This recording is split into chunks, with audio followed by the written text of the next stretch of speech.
Good afternoon and welcome to another session of Art Speak Online. I'm Boots Herrera, Director and Chief Curator of the Ateneo Art Gallery. Today's session closes our program for what has been an unusual year, that is 2020. Today we have invited a group of artists from the Visayas region who are all practicing artists as well as educators. The past 10 months have posed different challenges to all of us, from personal to professional concerns. In the arts, we have witnessed a strong solidarity among communities of artists, cultural workers, and patrons, all helping each other and other sectors in society, especially the marginalized ones. 2 months ago, sometime early in October, I invited Marika Constantino to constitute a panel of artists based in the Visayas and discuss a topic that they feel would be a relevant concern. After a few days, she responded back with a concept that is very timely and with four panelists, namely Javy Villacin, Angela Silva, Kristoffer Brasileño, and Irma Lacorte, together with Don Flores, who will be giving a response later. The session of Art Speak Online zeroes in on one of the challenges brought about by this pandemic, the challenge of online learning. With this new normal, teachers and students are forced to adopt to this new mode of engagement, even with technological and psychological obstacles. Different fields and subject areas also have distinct problems. Our panelists of artists and educators work within both the formal and non-formal education setup. Each of them will share experiences, problems, and hopefully new strategies and open up discussions towards exploring effective ways of teaching art during the time of a pandemic. Today's moderator, Marika Constantino, is an artist who has participated in significant exhibitions in the Philippines and abroad. As an extension of her art practice, she works as an independent curator and researcher. She is also a freelance writer who has contributed to a number of globally distributed publications. Her early exposure to art and her boundless fascination for the creative process resulted to a degree from the UP College of Architecture to further studies at the UP College of Fine Arts with art history as her major. In 2017, she was selected to be one of the Global Cultural Fellows of the Institute of International Cultural Relations at the University of Edinburgh, United Kingdom.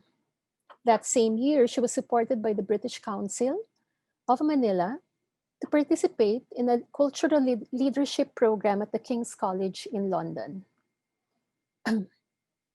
Aside from her individual art practice, she co-directed the programs and activities of 98 Collaboratory from 2012 to 2018 and curated and coordinated undertakings of the first United Building Community Museum in Escolta, Manila, and curated the Distilleria Limtuaco Museum in Intramuros, Manila. She was awarded the New York Fellowship from the Asian Cultural Council in 2018 to 2019. And in February 2020, Constantino founded KANTINA, an art space for co-learning and co-creation in the Western Visayas region. She's currently based in both Manila and Roxas City, Capiz in the Philippines. So, Maui, welcome, and thank you for helping us.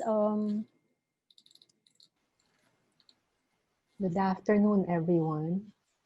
First of all, allow me to thank Boots Herrera and the Ateneo Art Gallery for this opportunity to verbalize a lot of my apprehensions during these uncertain times. Hopefully, through this sharing, we can also have some steps forward in overcoming these hurdles. The brief introduction of the talk is entitled Quest, Questions, Questioning. Quest as a search for something, questions as matters or concerns involving specified conditions, questioning as the action of asking someone or showing an interest in learning new things. These are the various junctures or overlapping stages that the KANTINA team is going through. Our very brief existence has taken us in a roller coaster ride of anxieties and reassurances, limitations and expansions, doubts and enthusiasm. These experiences serve as the backdrop of the topic that we will explore this afternoon. I would like to start with a short video about our initiative that started last February 1, 2020.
The following month, the pandemic hit, and like the rest of the country, we were all in lockdown. As a space for co-learning and co-creation, we had to recalibrate the co-part of the equation. First and foremost, KANTINA was envisioned as an ad hoc resource and learning space for art, history, and culture, since there are no art schools here in Roxas City, or CAPIs for that matter. To complement that, my whole library was supposed to transfer here. However, this is also where I live, so when the restrictions were lifted, Access to the library had to be limited for health reasons. Prior to the pandemic, we were also organizing an exhibition together with 98B Collaboratory and the Hub Make Lab. We had to prepare for the Turo Turo project that was part of the Looking for Another Family exhibit at the Museum of Modern and Contemporary Art in Seoul, Korea. This, of course, posed a lot of problems given the situation. While the following slides would show the installation shots, it does not depict the tremendous effort that went behind it. Like long days and nights chatting online to figure out shipping. Works from KANTINA had to be shipped to Manila first since we could not send it directly from here due to international shipping restrictions. There were, of course, major budget considerations because a lot of the items had to be bought in Korea. Since we had video works, connectivity issues became a problem as well. These ranged from slow connections, instructions or directions via chat, and due to these combined reasons, working hours until dawn, which was a bit unheard of here, especially during the quarantine period. We also had to conduct an online workshop on pressed flower craft during the course of the project. The internet challenge reached its peak during that particular schedule because not only did we have a power interruption, it also rained. We all know what that means in terms of internet speed or lack thereof. A portion of our installation was interactive. Visitors of the museum were asked several questions that pertained to art and culture. This was the point where the face-to-face situation's importance became quite apparent, even if we were able to mount the exhibit without our physical presence. People answered via notes. We were actually very surprised with the level of engagement that people had since we had to buy more post-its because a lot of people wrote down their feelings.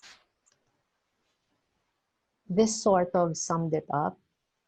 Art and culture give people the freedom or voice during these oppressive times. Last June, we also conceptualized this project, Sa Kada Liso May Paglaom, or in English, with every seed we plant hope. This was born out of our experience during the lockdown. Public transport was limited, mobility was hampered, groceries were not fully stocked, and funds were, of course, very limited. Our homegrown vegetables, herbs, and edible plants helped sustain us. With the support of the Japan Foundation and the Capiz Tourism and Cultural Affairs Office, we were able to carry out the three-phase project. The initial phase was an open call to the residents of the province to send us photos of their gardens to showcase creativity, resourcefulness, sustainability, and artistry. They were asked to send photos of the meals they cooked that were mainly sourced from their gardens to provide a source of inspiration, from garden pot to cooking pot. We were indirectly trying to engage our fellow Capiznons in defining for themselves what art and creativity was for them through something common and familiar. To a certain degree, we also wanted to inject the notion of food security on the family level, given the inadequacies of government in general. The second phase of the project was an online exhibition that focused on art projects that were triggered by the artist's own engagement with vegetables, herbs, and edible plants. These greens were used as prompts, inspirations, objects, or elements in the artwork, archive, video, photo, song, meal, tattoo, and installation. The exchange and sharing of experiences were ways to better understand the predicament of each during the pandemic, to facilitate cultural understanding, and provide another path for learning or realizing new things. Because of these projects and the experiences around executing these, we do have misgivings with what lies ahead. In addition, the ongoing criticisms at the lapses of the Department of Education, the availability of gadgets and technology, the learning curve required for new platforms, the obvious disproportion of society to face online learning, coupled with the alarming health concerns, are the realities we need to contend with. Art education, whether it's within the formal or informal structure, is not spared from asking these pertinent questions. We recognize that art is essentially experiential, the appreciation of space, the building of relationships, and the tangibility of materials are all part of the creative encounter. Management of these aspects need to be addressed when it comes to the electronic platform. Indeed, there are advantages to online engagement like wider audience reach, maximizing resourcefulness, and employing a more creative approach or mindset. We must reflect on these questions and continue questioning the pros and cons of the situation.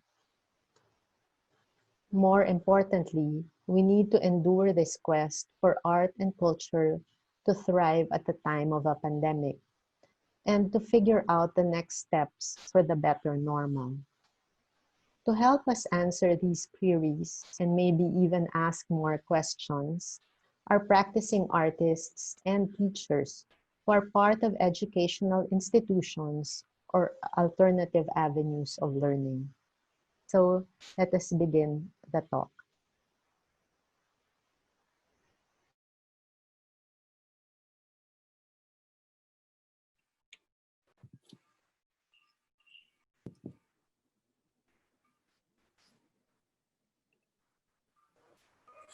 Good afternoon, everyone. So we will start the discussion with Javy Villacin. JV has a degree in painting from the College of Fine Arts in UP. He took further studies in the art of printmaking at the Byam Shaw School of Art from the University of London. He is currently an associate professor in the Fine Arts program of UP Cebu, where he has been teaching for more than 2 decades. So JV, the floor is yours. Hi, thank you, Marika, and good afternoon to everyone. And actually, since I could start my talk since college days when I was in UP College of Fine Arts in Diliman, I was really exposed to, at that time, that was the height of the abstract expressionism in America. So I was really exposed to abstraction during my college days, and I was mentored by the late national artist Jose Hoya, and I was also one of his scholars. So I do paint. I'm a painter, a visual artist, and a painter, and do mixed media uh, technique. And I'm also a printmaker, and I really touch on my works really deal on more on socio-economic issues, especially what we encounter now almost now and then. And I do also play percussion for to augment the performance performance arts here in Cebu. Also in sometimes in Manila when we do have mga performance activities. Uh, then yes, I do teach. What I am teaching is more on studio I handle studio classes. No, it's not an art theory class, so it's more on a studio one face-to-face classes with my students. And studio classes, my approach is more on the atelier method, meaning that's more on a plate production uh, requirements. So I mentor my students, here and then. Then I advise them. I do also thesis advising, and I really mentor them to do to encourage them to develop their own form and style and content. And when you're in UP, we encourage our students to do critical thinking. So that's what I'm really encouraging my students to achieve. So until then, lately, uh, when I was about to, I'm 2 years short for retirement. I thought that I will be mentoring my students and I will try to do my best. So unfortunately, this pandemic time came, this COVID issue came. Nagbago yung everything changes.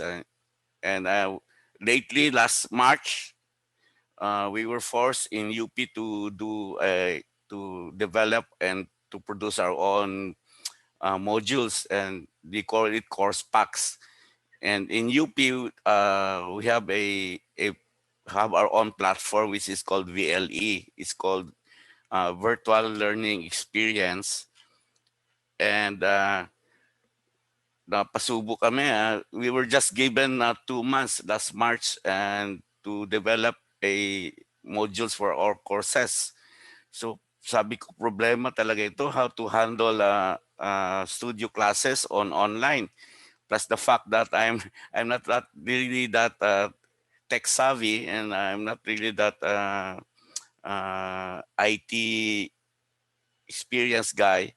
Sabi ko, how can I do this? And sabi ko, you'll just do it one step at a time. So fortunately, I asked help from my students. Actually, some of my students and colleagues who had helped me to develop my own brochure and then course packs and modules. Kay ang hirap talaga. I'm so slow in computer. Hirapan pa ako mag-encode, and nasanay kasi ako on studio, one into one. Then okay na din, that time we developed the modules and we started our classes. Ang problem na during that time when we have already the classes going on, ang problem lang, sabi ko, maganda pala ito pag mag-online kasi you can eat breakfast and lunch while having classes. And at the same time, madali pala mag-grade system kasi everything is in the platform in our BLE in UP. Everything is in an order. So all you have to do is click and check your submissions sa mga estudyante, and we do also Zoom meetings, mga synchronous meetings. Pero there were times na ang problema lang, I started developing problems lately because of importante talaga, yes, the intermittent online connections. Um, there was a time na I enjoyed discussing my class with Zoom meetings, but ang problem lang lately, I just found out na most of my students are not attending in the Zoom meetings recently because of some other reasons siguro. So I was asking them, and I was trying to communicate to them in some all other platforms, including Facebook, Messenger. So they told me na, sir, wala kaming in connection, so things like that. And there are also students na ang aga pa, sabi nila, sir, bakit late ka sa sa Zoom meeting? Kaya pala yung mga Zoom meetings ko nagkabaliktad-baliktad yung nagkabaliktad-baliktad yung ano yung mga schedules. That Zoom meeting is intended pala for another class. So sir, bakit naging ano kami? Nagiging third year na ako. So ay sorry, hindi pala ito klase natin. So can I meet you again tomorrow? So I'll send you another link. So there was also instances na mga uh, I erroneously deleted the whole class sa ano ko sa schedule sa one course na nagiging ano na sila I cannot access anymore my students, tapos I cannot communicate to them. And then one of my students nag-PM sa akin na, "Sir, bakit nagiging classmate na tayo?" Nagiging estudyante na ako.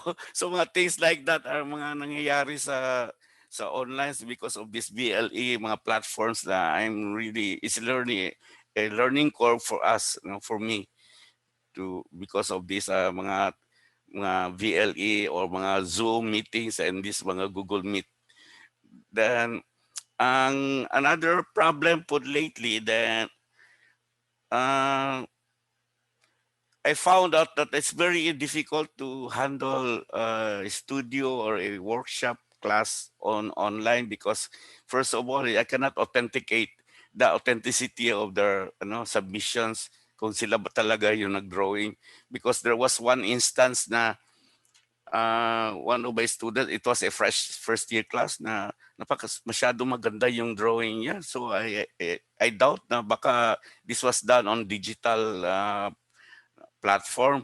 So I contacted my students and he said, "Sir, no, actually I did that on my own. Kaya lang, it just looked like na pag na when you submit it online, everything's in the drawings become so rigid and so clean ba. So that's one problem that I cannot uh, imagine until now.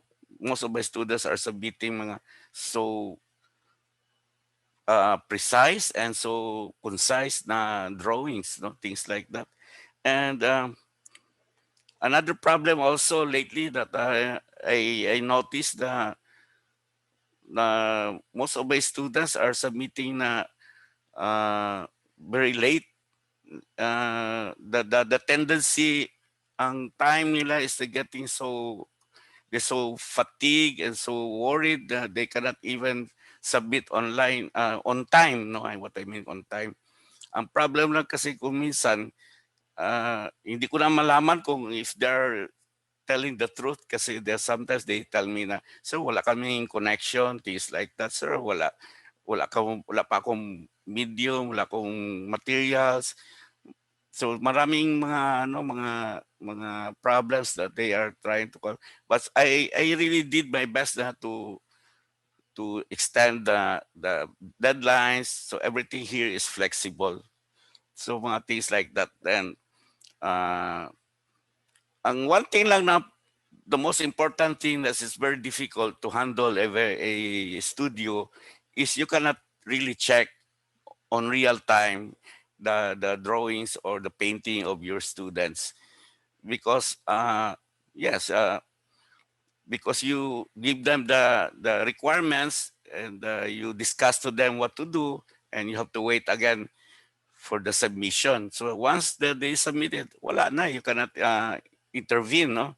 Ang problem din also for that because iba talaga pag we are on a studio, ang spirit of competition nandyan eh. Ang problem na sa online, wala. You cannot, the students cannot experience that. So ang tendency ng estudyante, they will just lag down and tinatamad sila mag-submit or wala silang gana kung minsan, no, to submit their works. And another problem also with online is that recently pag-grading na naman when it comes to my part to grade their submissions, they submit it online sa platform namin. Ang bagal. Imagine you have to grade one class. I have in one class I have 14 students. in one class alone, you have to submit siguro kasi plate production kami, so we call it plates. In one plate, that's one artwork. Hintayin mo pa yan, mag-download. Abutin ako hanggang alauna to 2 midnight in the morning just to correct or to check their plates kasi ang bagal lang downloading ng internet. So sometimes pinapabayaan ko na lang. I'll just do another project, another things to do. That ang problem na naman ko minsan sa mga online, it's hard to get the submissions kasi may mga estudyante. I have students from in other rural areas that they cannot submit online mga subjects nila or mga ano yung mga requirements nila, so they request for me to if they can submit it on some other platforms like sa Messenger, sa Facebook. So sabi ko okay lang. Then ang problem din ko minsan pag wala silang internet connection, I have to wait for them again kung kailan sila makasubmit sa Messenger. So ang what we prepared in UP is not functioning, is not applicable anymore. So balik na naman ako sa manual grading system. So I have to go back to sa traditional na grading just to grade their yung mga assignments nila or baga yung mga plates or mga artworks. Then I hope na lately I've been telling my students na if only that just do your own thing and save your time and stay safe. Recently, they adjusted. I experienced na most of them are really were able to adjust. So I found out most of them are trying their best also in their own part, especially na hirap ngayon, walang materials to submit. So I hope na in the next school year, second sem, probably we could do some hybrid or mga little modifications on how to do face-to-face classes, especially in studio arts. So I hope, I'm looking forward to that, and we're preparing now again for the next semester, and we're preparing our next brochure or modules for that. Okay. I think that's all for now, Marika. Thank you for that, JV, and for very candidly sharing your experiences and mishaps. So for our next panelist, we have Irma Lacorte. She is a visual artist based in Dumaguete City. In addition to her solo shows, she participates as an exhibiting artist in curated group exhibitions. She is a two-time recipient of the Asian Cultural Council Fellowship Grant. And in 2003, she also received support from the Freeman Fellowship Grant for her artist residency in Vermont Art Studio in the US. She earned her Master in Fine Arts degree at the UP Diliman and also taught at the UP Los Baños from 2004 to 2014. Currently, she is now teaching at the Silliman University. So, without further ado, here is Irma Lacorte. Magandang araw. Ako si Irma Lacorte. I teach fine arts here in Silliman University in Dumaguete City, Negros Oriental. Sa hindi nakakaalam, Negros Oriental is in Central Visayas. Magkatabi lang kami ng Cebu Island. Okay, so punta tayo dito sa sa talk. The slides I prepared here, half of them shows our pre-COVID studio classes, visiting artists and exhibition openings. The other half are photos of online submissions. Ito na yung reality ngayon. Nakababad ka sa screen kung ikaw ay isang guro. So, um, almost 100% is 100% of your contact with students are online. Dito sa part of building relationship with students, it is much easier to connect with those we have handled before, face to face. Those are second, third, and senior years. Magkakilala na kami. So the focus this semester, itong online semester, is handling the process of their art making online. The photo documentation is very important. It's now a basic requirement. We require them to post the progress of their pieces. So that's like every other week, or if, depende sa kanila. Kung meron silang progress report every week, then pwede yan siya, or every other week. Scheduling also is crucial.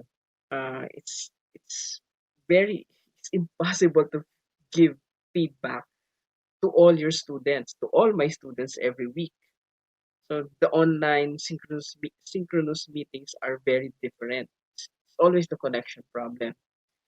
You find yourself repeating descriptions, then writing your feedback is another story. It's very different when you are looking at the works before sa face-to-face and works in progress na nandiyan sa harapan mo. You can see the details. Ngayon, you just have to trust them on these details. You can only see the larger picture. Overall lang no art piece ang sigurado ka. The composition or distribution of the materials in the case of my materials subject. It's good if everyone is using a good phone camera. The colors, it suffers the most sa tingin ko. And of course, ito yung problema nating lahat. Internet connection must be improved. Imagine talking through 5 or 6 slides only to find out that you lost connection. Wala ka na palang kausap. Nangyari sa akin yan. So, and you also need to be aware of the location of your students, lalo na kung may bagyo, kahit malakas na ulan or hangin, dahil madaling mawala ang internet connection nila. Hindi lahat nasa city. Ilang students ko na ang nakikita ko sa video na ang background nila, nakikita mo ang langit, puno ng nyog, para lang sila makakuha ng signal for the classes. Natatawa tayo sa mga memes na nasa bubong, sa bundok. Pero pag nakita mo na totoo, masasaktan ka. Minsan natitigilan ako. And then electricity supply is another horror story. Sa upside nitong online, I noticed in my art appreciation classes, parang mas madami yung male students ngayon na they're eager to recite during online meetings compared to during the face-to-face classes. I guess nawala ang peer pressure, which is really good. And isa pang advantages ng online teaching, maraming students, they became more focused, they became more resourceful. I guess nakatulong na they can't go anywhere. They're stuck in their homes, so they have the time. I'm sharing here the online exhibition of materials class. They put this together. Ito na ang advantages ng online classes. As mentioned here, wider audience reach. More people can see their works. It's on Facebook, accessible, and it's probable that they can receive feedback outside of the class. In my GE class, that's art appreciation, their online attendance is quite good. Ang malaking advantage is their familiarity with technology. Nakakagulat. If I send the link, few seconds lang, boom, they've browsed through the works of Mauricio Cattelan. So instead of continuing with my prepared lecture, my prepared slides, dahil maganda ang response nila sa works ni Cattelan, lalo na yung duct tape banana, dadalhin ko doon sa pieces ni Cattelan ng usapan. Another good thing with online, sa Cattelan pa rin kami, some of the students immediately posts their question kasi nabasa na nila agad ang ilang sites. One of the questions, sabi ng isang student, I don't see how this banana is related to global trade. Then the discussion becomes more relevant. That's when I bring in the issues of sugar plantations here in Negros. Hindi nila alam kung ano yung nangyari na sa noong 1980s. Hindi nila kilala si Nune Lucio Alvarado. So I show Nunes Sakada series. And then hindi rin nila kilala si Peque Galiaga and his film Oro Plata Mata. Lumawak ang usapan dahil they can quickly navigate in this platform. And by the way, while on video session, I type keywords of the lecture on our group chat on Facebook. Ano din yan, ongoing, magkasabay yan. Video session and then yung group chat namin sa Facebook para ma-reach ang ibang students na currently hindi pa nakakapasok sa online meeting. Binabalikan ko na lang to add more information or to share more links kung ano yung napag-usapan. Kailangan bantayan are delays of answers to your questions or their questions. Minsan, nasabi mo na, saka lang papasok ang questions. It gets confusing, but you get the hang of it, sabi nga. And lastly, how do we balance the pros and cons? Wala ako sa balancing eh. You live with what the situation gives you. Parang wala tayong choice but to continue.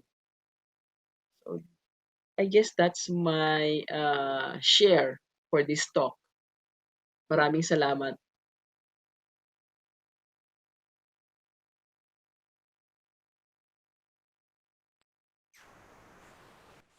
Thank you very much for that, Irma. So the next one to share, our next panelist is Kristoffer Brasileño. He is an artist, community organizer, and teacher from Iloilo. He studied at the Iloilo National High School Special Program for the Arts and the University of San Agustin Fine Arts Program, where he majored in painting. Currently, he is an instructor at the Central Philippine University, teaching classes for their digital media and interactive arts program. And he is also a guest lecturer at the University of San Agustin Fine Arts Program.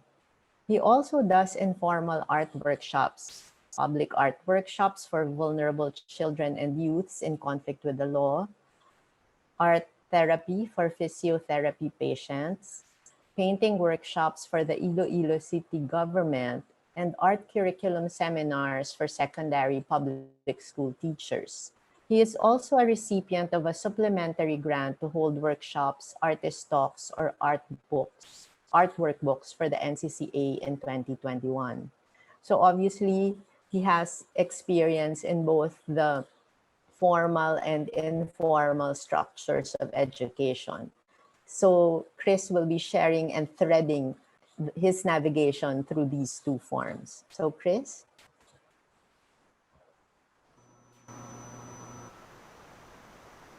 Good afternoon. My name is Kristoffer Brasileño, and I'm going to talk about online workshops. But before that, I am going to give a brief intro to what I do. I am an independent artist, and I work for galleries and for painting commissions.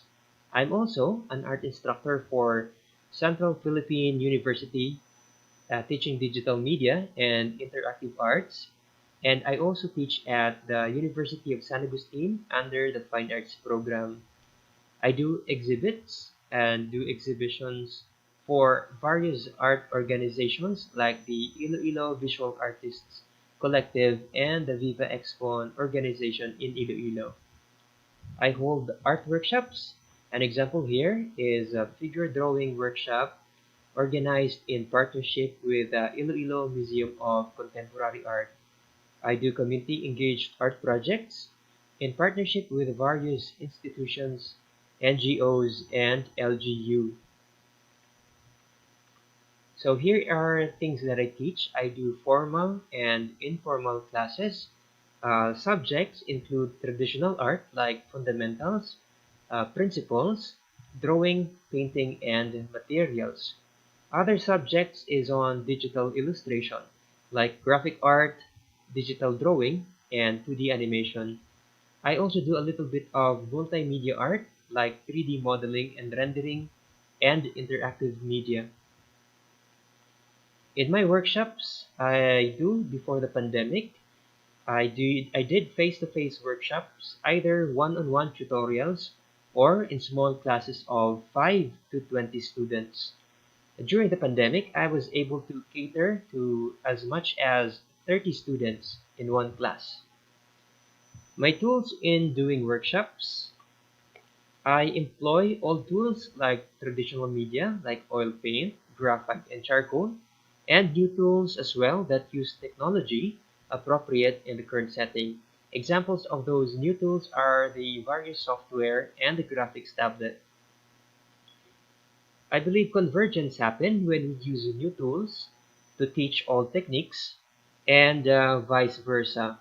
As demonstrated here in my oil painting class, wherein I used new technology like the Photoshop software and a graphics tablet to explain the process of traditional painting. It is very comparable to the method I utilize in the classroom. So here are my approaches in online workshops. I provide various content based on students' needs like text that include specific step-by-step instructions and also through examples in images in visual form for visual learners. There are students who just look at a picture and they can learn from just looking at an example. I also create videos that shows recordings of processes from start to finish. For my delivery of my online classes and my content, I do live demos through various platforms like Zoom, where students can draw alongside me and we can have a critique and comment session after. To meet the need of asynchronous classes, I've started creating pre-recorded lectures that focuses on microlearning. They are short, 10 to 15-minute lessons that are appropriate for sending online. Microlearning for me is a self-directed, a small learning, and short-term activities for skill-based learning. I also do time-lapse video of recordings of processes from start to finish. Later, I'm going to show you some examples of these videos. Make plans for online workshop next year with the NCCA.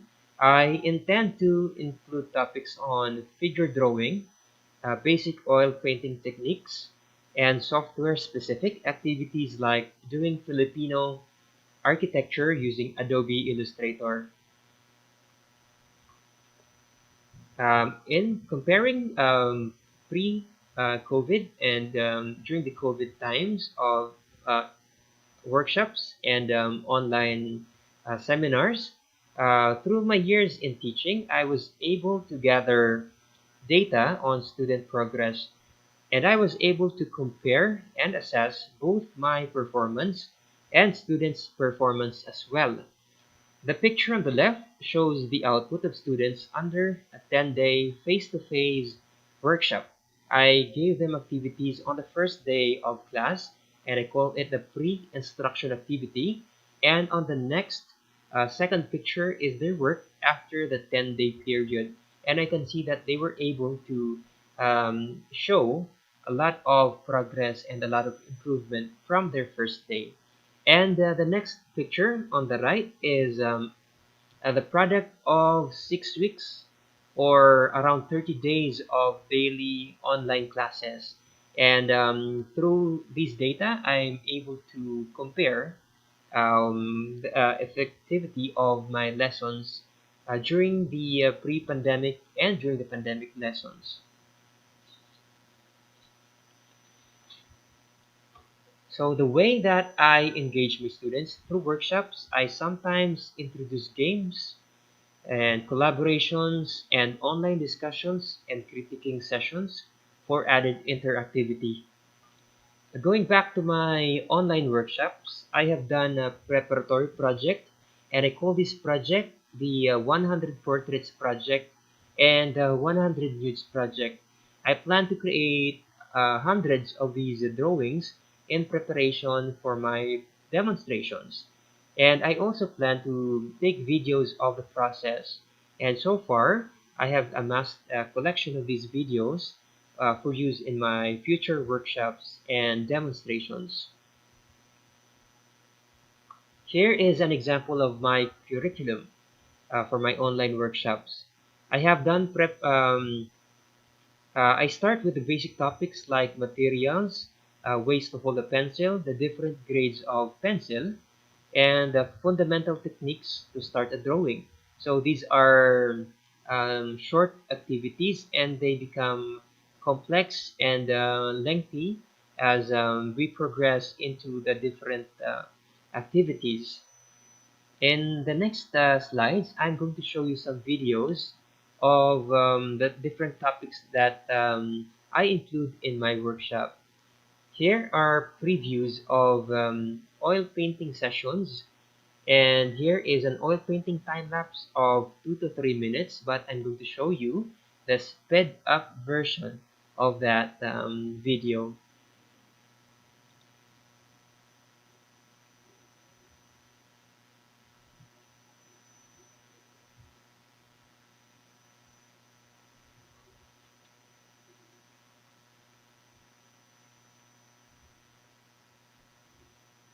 Okay, the next video is a lesson on mixing skin tone in oil paint, and a demo might take 5 to 10 minutes per topic, and I try to make specific videos for a particular topic. So here is a video which is just a 1 minute video of the 10 to 15 minute video. So actually, I'd like to discuss other kinds of palettes next time. But this is how I usually mix colors. So this is a combination of yellow. Um, the yellow that I use is Winton Cadmium Lemon Hue. Okay, I then add a little bit of cadmium red hue. Okay, and then it becomes orange now. And after this, if I want to make it dark, of course, how to make things dark, I add blue. Why blue? Because blue is a complementary color of orange. So if you add a complementary color to a specific color, it will become brown. So I start with orange because orange is the typical temperature of Filipino skin. So okay, so I'll add a little bit of blue, just a little bit. Okay, something like that. No? So this is how we make brown. No? Okay, so mix it a little bit. Okay, and here is a collection of short clips on drawing in traditional and the digital medium. Here is a drawing time lapse.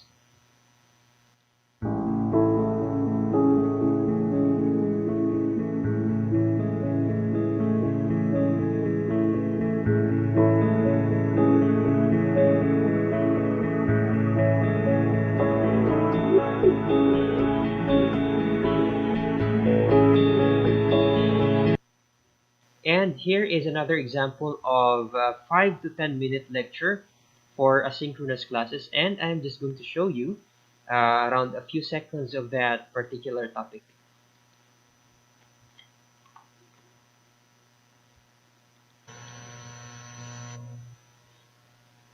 Okay, good evening. This is a lesson for DMIA, Drawing and Illustration Fundamentals. Today's topic is observational drawing using form construction. So, observational drawing means drawing based on what you see from life and as realistically as possible.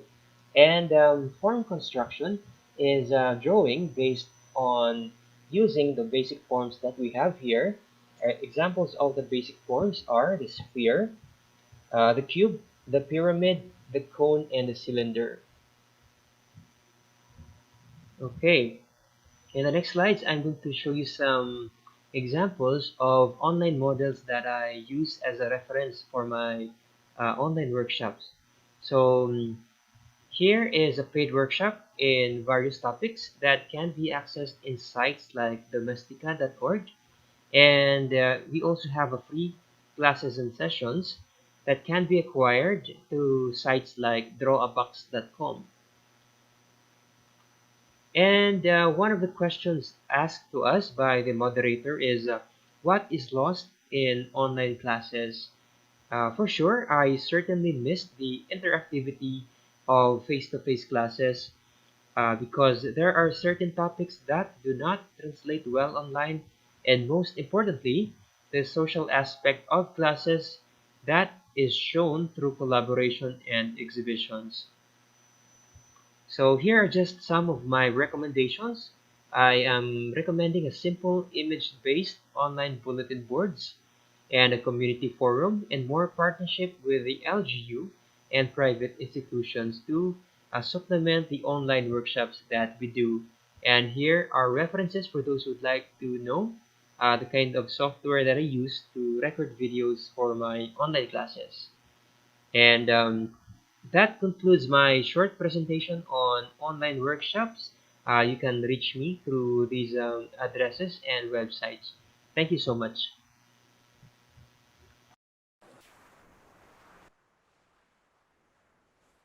Thank you very much, Chris, for the very specific strategies that you have employed in adapting to this current situation that we're in, and also for laying down the groundwork for educating through the more alternative mode.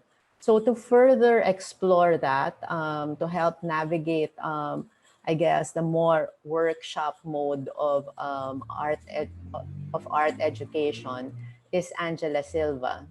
So Angela is a mixed media artist and printmaker based in Talisay, Negros Occidental. Before moving to the Philippines, she taught workshops in the San Francisco Bay Area on image transfers, portrait collage, and artists' books. In her work, she explores identity, memory, time, and place to create layers of nuance and meaning. She uses printmaking, mixed media collage, and image transfers to convey an antiquarian sensibility. She also makes artists' books as a structural form to expand a given narrative across time. Angela is also a cyanotype artist, and she uses this antique process to render the images timeless.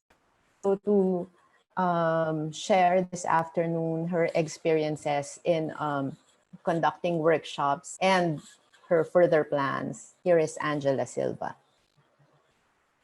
Good afternoon, everyone, and thank you to Marika Constantino of KANTINA and to Boots Herrera and the Ateneo Art Gallery for Art Speak Online.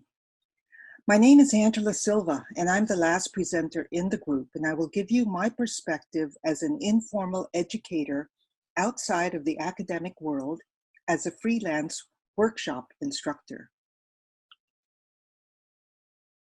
I'm a visual artist and printmaker based in Talisay, Negros Occidental. In 2015, my husband and I left Berkeley, California on the West Coast and retired to the Philippines. I don't have a formal degree in fine arts. Instead, I developed my own curriculum of creative courses such as collage, image transfers, alternative photography, and making artists' books. I taught on weekends so I could buy art supplies and attend even more workshops to keep learning. My students were other artists, hobbyists, photographers, textile artists, and I taught at the Nova Studio, not in a school setting. At the same time, I was invited to show my works in galleries and local art fairs. Then I discovered and fell in love with printmaking. When I moved to the Philippines, I joined the Association of Pinoy Printmakers. In the past 2 years, I've exhibited works in Manila with them at their annual shows at the Cultural Center of the Philippines. In 2019, I made cyanotype works that I exhibited at the Orange Project Gallery in Bacolod in 2019 and 2020. I had a solo show, Shadow Memories, at the Negros Museum in February this year. And I was in a group show for Orange Project Gallery at Art Fair Philippines in February 2020, just before the lockdown. Why printmaking? I like to solve problems. Also, printmaking appeals to my left brain, logical thinking, and to my right brain, emotions. It's a form of visual art that creates multiples, called an edition, as well as sets or series. I like to experiment, so printmaking is an excellent medium for mixing media and creating hybrid processes. Printmaking does have challenges. Sometimes layering the design can get complicated.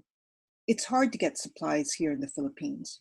And where I live, there are no printmakers or studios, so I have to continue taking courses online.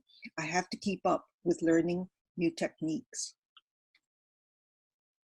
In 2017, I was invited by the Metrobank Art and Design Excellence Committee to demonstrate printmaking at the Negros Museum in Bacolod.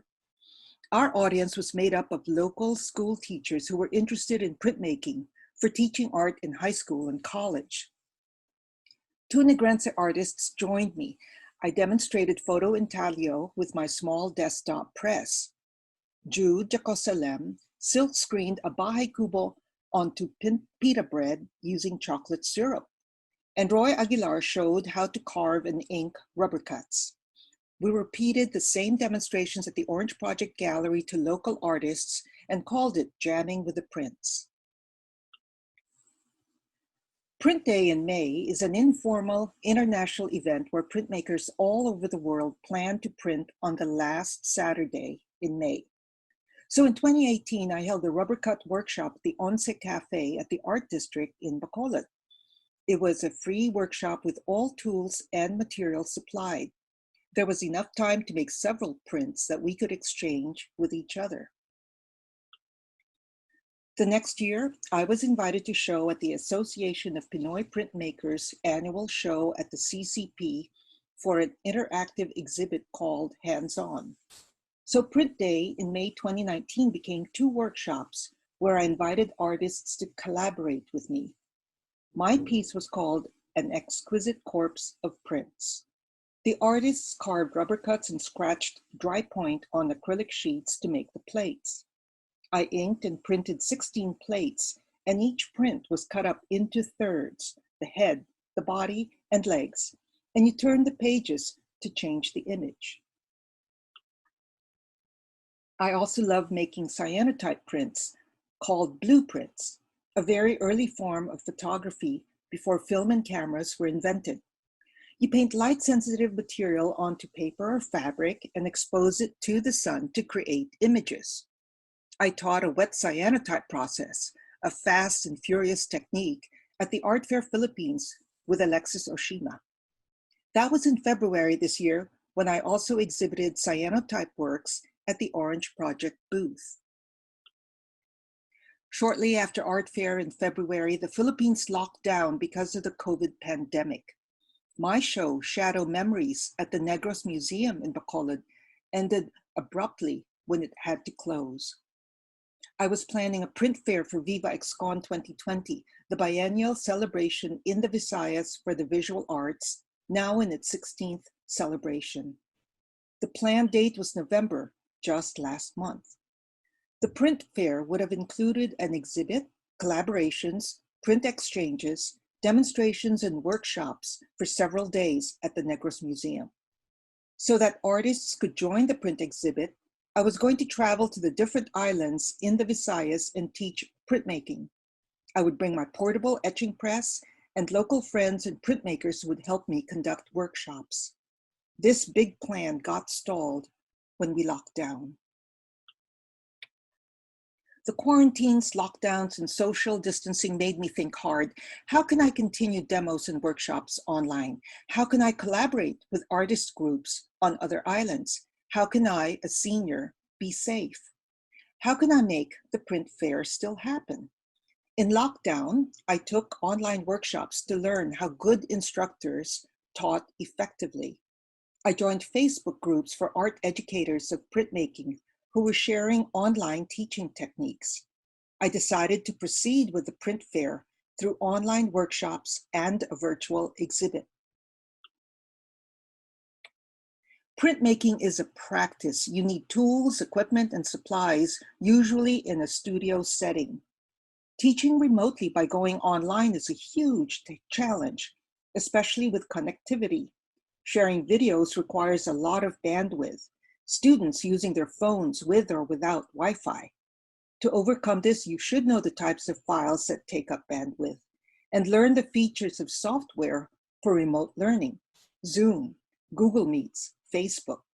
So you have to gather supplies, materials, studio equipment, and software, and carefully select efficient and effective videos and instructions. And so I've decided to do some trial workshops with some friends. KANTINA in Roxas City through Marika Constantino, and Silva University with Irma Lacorte and her art students. We will make printmaking approachable, affordable, and fun safely. So how do we make a workshop fun and approachable? I'm introducing a 3D printed etching press. These are made from open source files available through openpressproject.org. This will support local businesses by ordering these presses from makers in Bacolod, Manila, and Cebu's Fab Lab when it opens. We will try beginning printmaking, relief, monoprints, chincolé, Tetra Pak intaglio, dry point on acrylic, hoping for success and good prints. I will provide affordable supplies and links to YouTube videos and resources for more practice and self-study. Here's a workshop scenario. Prepare a shared Google Drive in advance for videos, PDFs with links, instructions, and materials lists. Later on, students can also post videos or photos of their work. Start the class in Zoom, showing and discussing an artist's work. I could also demonstrate a technique. Watch a video on our computers or mobile devices. I'll paste the link to the video in the chat and say, watch this, and I'll talk to you in 10 minutes. Then we return to Zoom for critiquing. Students raise a hand icon when they're back, and we discuss the video. I can share my screen during the conversation so that we can review the video or repeat my demonstration. After the workshop, students can follow up with me through a Facebook user group that I set up, and by email, they can send questions to angelasilvaprints@gmail.com. We can have group chats when needed and virtual exhibitions. I can invite guest instructors and speakers for virtual talks. They could also offer virtual studio visits and show their works in progress, like on Instagram. And for my own ongoing development, I've joined Facebook groups, Printmaking Distance Learning, and Online Art and Design Studio Instruction in the Age of Social Distancing. I still have personal challenges when it comes to teaching online. For example, will this be a source of income? How much do I charge that people can afford? My students can be professionals, artists, moms, dads, kids, teachers, and students, and so on. How can I fund these projects? I could apply for grants, also personal and corporate donations from foundations. I can also still make artworks to exhibit, and if they sell, then I can fund these workshops. As part of my social practice, I want to continue to support the NVC Foundation in Negros Occidental and their programs for nutrition, disaster relief, and livelihood. So now and in the near future, I'm excited and very passionate about printmaking. I am not and a network of artists and printmaker friends to help me. There is a strong interest from arts communities in the Visayas outside of the school setting, and there are no requirements, no assignments, no academic credits or grades. I hope that I can offer printmaking can be fun. So thank you for the chance to present as an alternative educator. You can reach me by email at angelasilvaprints@gmail.com. I'm also on Facebook, and you'll have to introduce yourself so I can accept you as a friend, and so on Instagram. That was the show Shadow Memories at the Negros Museum that was locked down in April. So take care, everyone, and be safe. See you out soon in the world.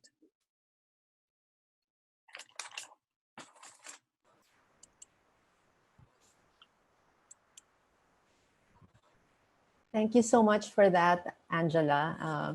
Also very specific strategies in terms of your own printmaking workshop. Now I'd like to introduce to you Don Flores. He will be, I guess, synthesizing all the presentations that we've had this afternoon, and also reacting to the various challenges that he is also facing right now. So Don graduated from the Ateneo de Manila with an undergrad degree in psychology. Later on, completing his MFA at the California Institute of the Arts. His art practice involves engaging methodologies derived from painting, drawing, film, and conceptual writing, activating these with a desire to interrogate identity, place, and myth. Don also is currently teaching history and theory courses at the Silliman Fine Arts Department. So, Don, what do you think? Yeah, good afternoon, everybody. Thank you for inviting me to react to all of this. One thing that I'd like to note, looking at all the different presentations, is that there seems to be different pressures on our artists and speakers who are talking from an institutional standpoint, and our speakers who are talking from more independent standpoint. And I think there's a lot of things to share between the two. I do know, like, speaking from somebody who's also teaching in an institution, there's a great deal of pressure in terms of scaling up the projects to a large class. And I think we can learn a lot from the approaches of our independent practitioners. One thing that's interesting for me to note is with all of the presentations, there's a kind of nostalgia for the pre-pandemic world and how we used to teach art. I think that there has been a lot of loss on both, for the independent practitioners and those of us who are teaching in institutions. That's it's interesting to see all of the pictures of the before and after, and to me at least, the before pictures look like they are from years and years ago. It's just the impact of the pandemic, I think, is so profound that we kind of experience a kind of nostalgia looking at all of these pictures of how we would have been able to teach art face to face, directly with our learners and our students. So that's something that's kind of interesting to note.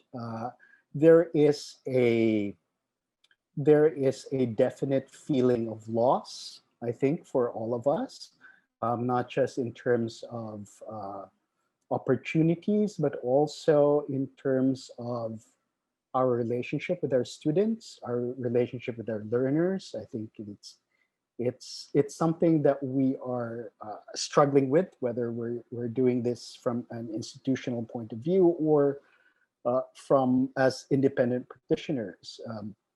And our independent practitioners have a lot more flexibility. I'll confess to feeling a little jealous of the flexibility that they have in terms of setting up their learning sessions and having all of this, being able to prepare and execute these learning exchanges in a very kind of systematic manner.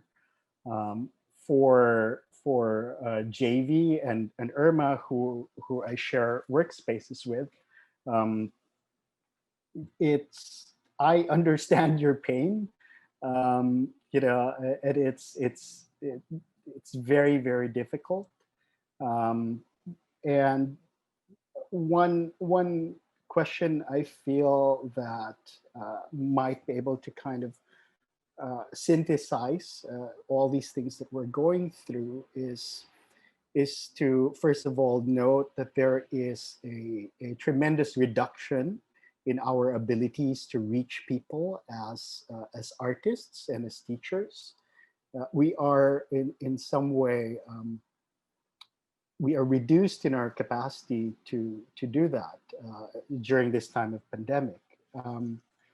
And I think the one question that I would like to pose to the panel is, after all of this loss, that we are still going through, that we are managing and navigating our way through, after all of this loss, what remains? Like for each one of us, what remains as the thing that we do as teachers and as practitioners, because there's been so many changes, both in terms of how we understand spatial cues in the classroom, how we manage learning time, and co-navigate that with our students.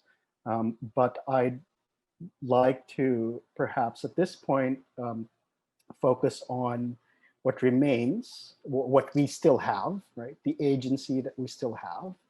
And perhaps as if we can focus on that, maybe there's some way to build connections through that by focusing on what we have left. I don't know. I think maybe it's a personality thing that I'm kind of focused on loss a lot, but also maybe because it's the end of the semester for us at Silliman and for I think many other institutions. But for me, it's kind of interesting to think about that, think about all of these issues in those terms. What have we lost? What remains? And then how can we connect through the things that remain with us? And I think in perhaps we can segue into the Q&A and the discussion with that in mind. Hopefully that can be one point at least in our continuing discussions this afternoon.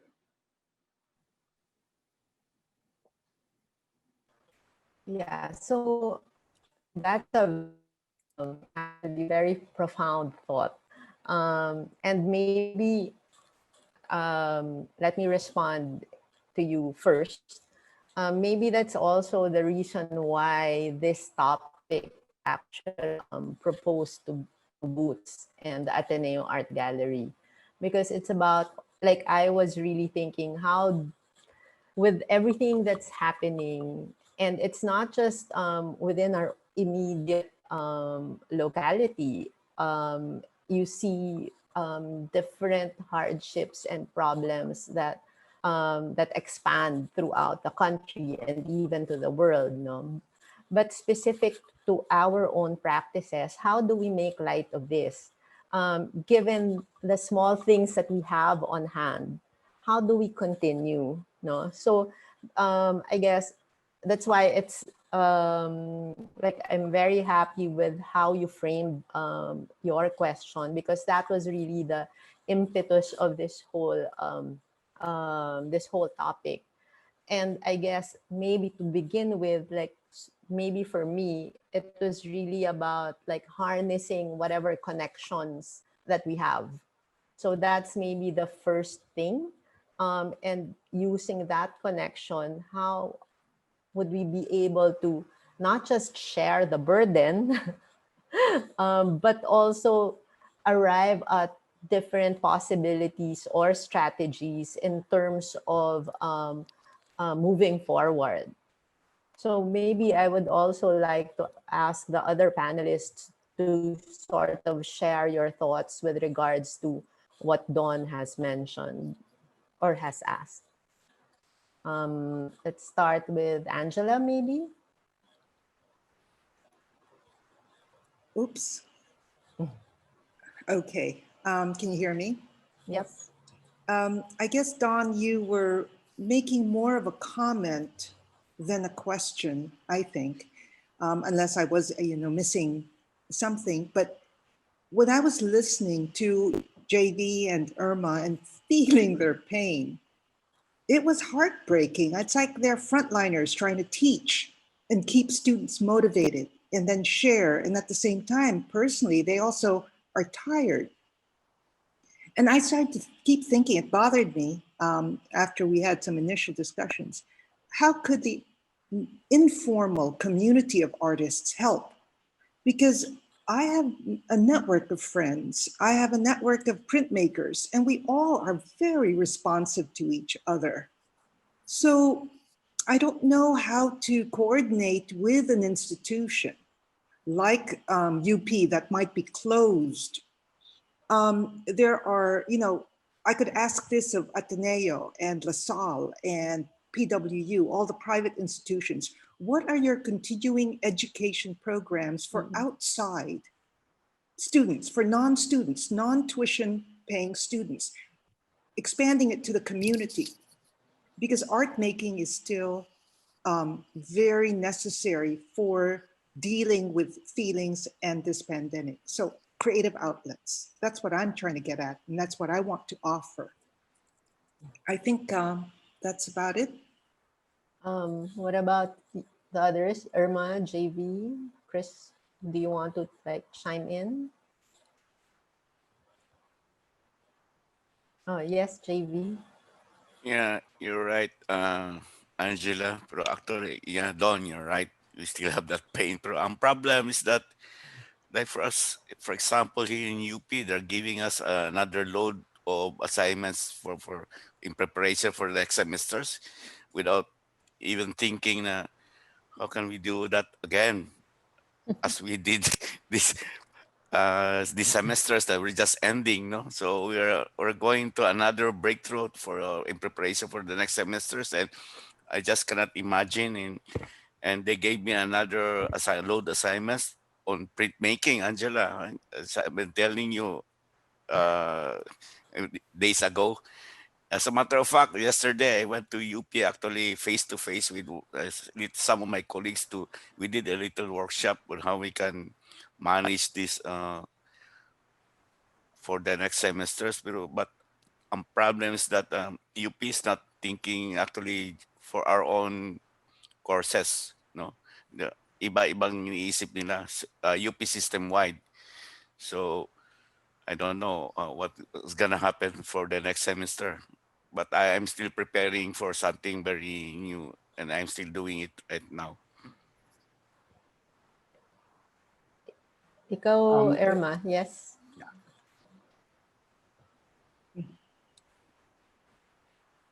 Unmute.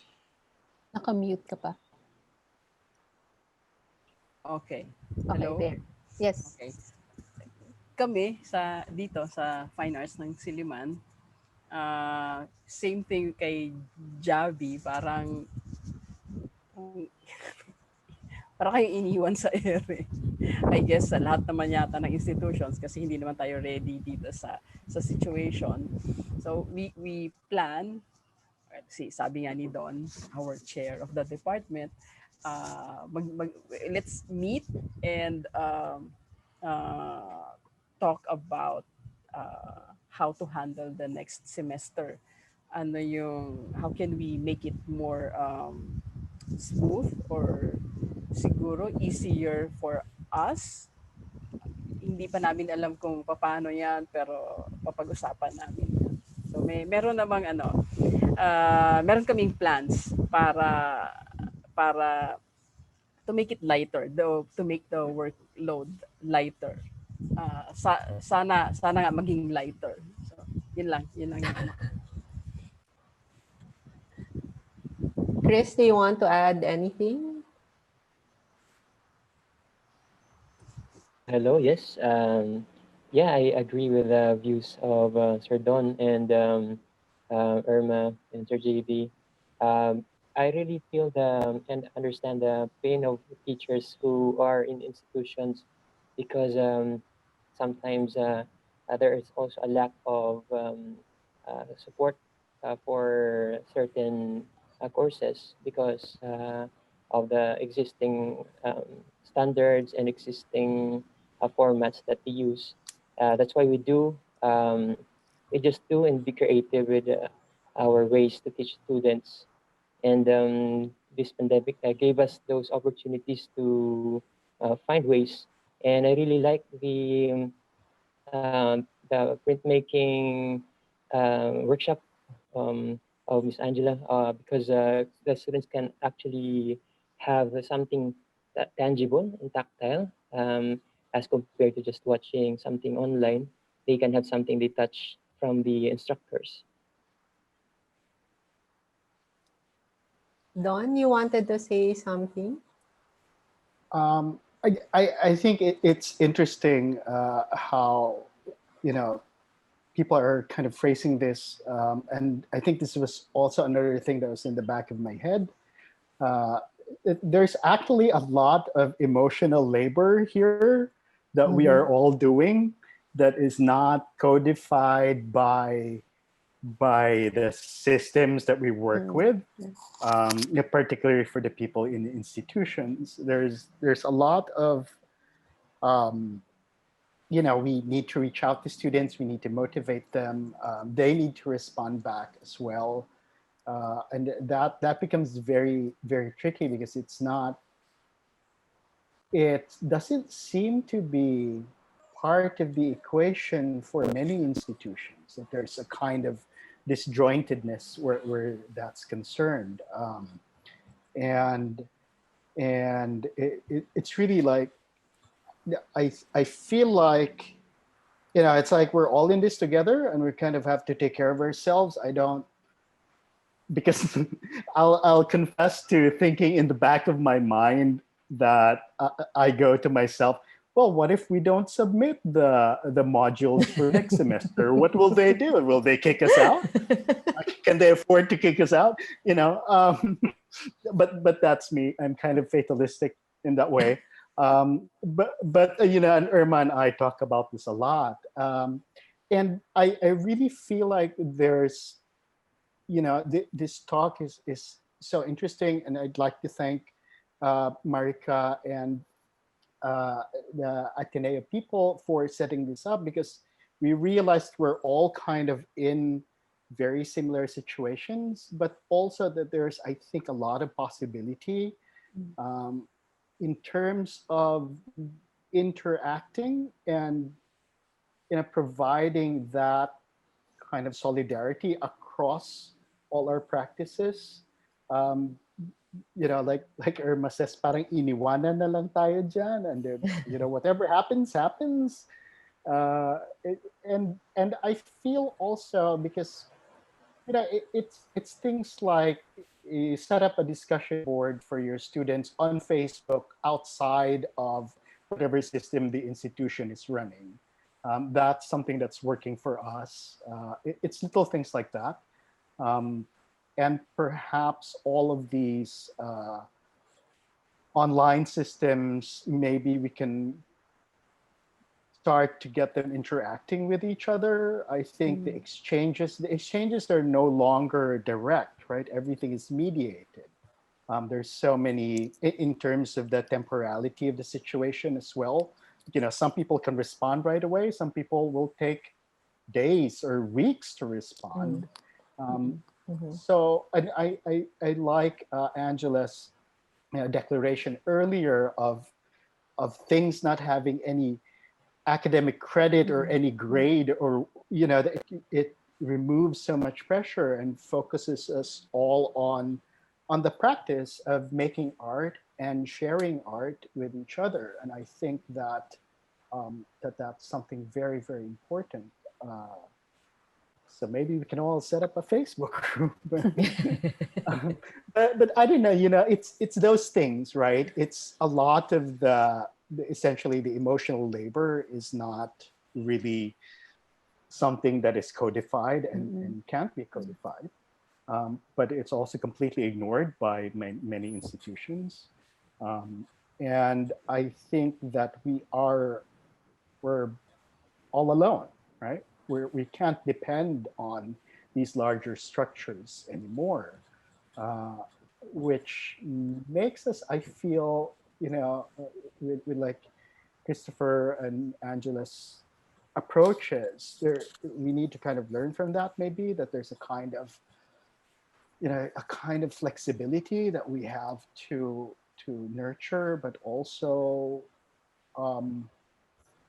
somehow manage to work that back into the grading systems, like to kind of give Caesar what's due to Caesar. Just, okay, here's your grade, right?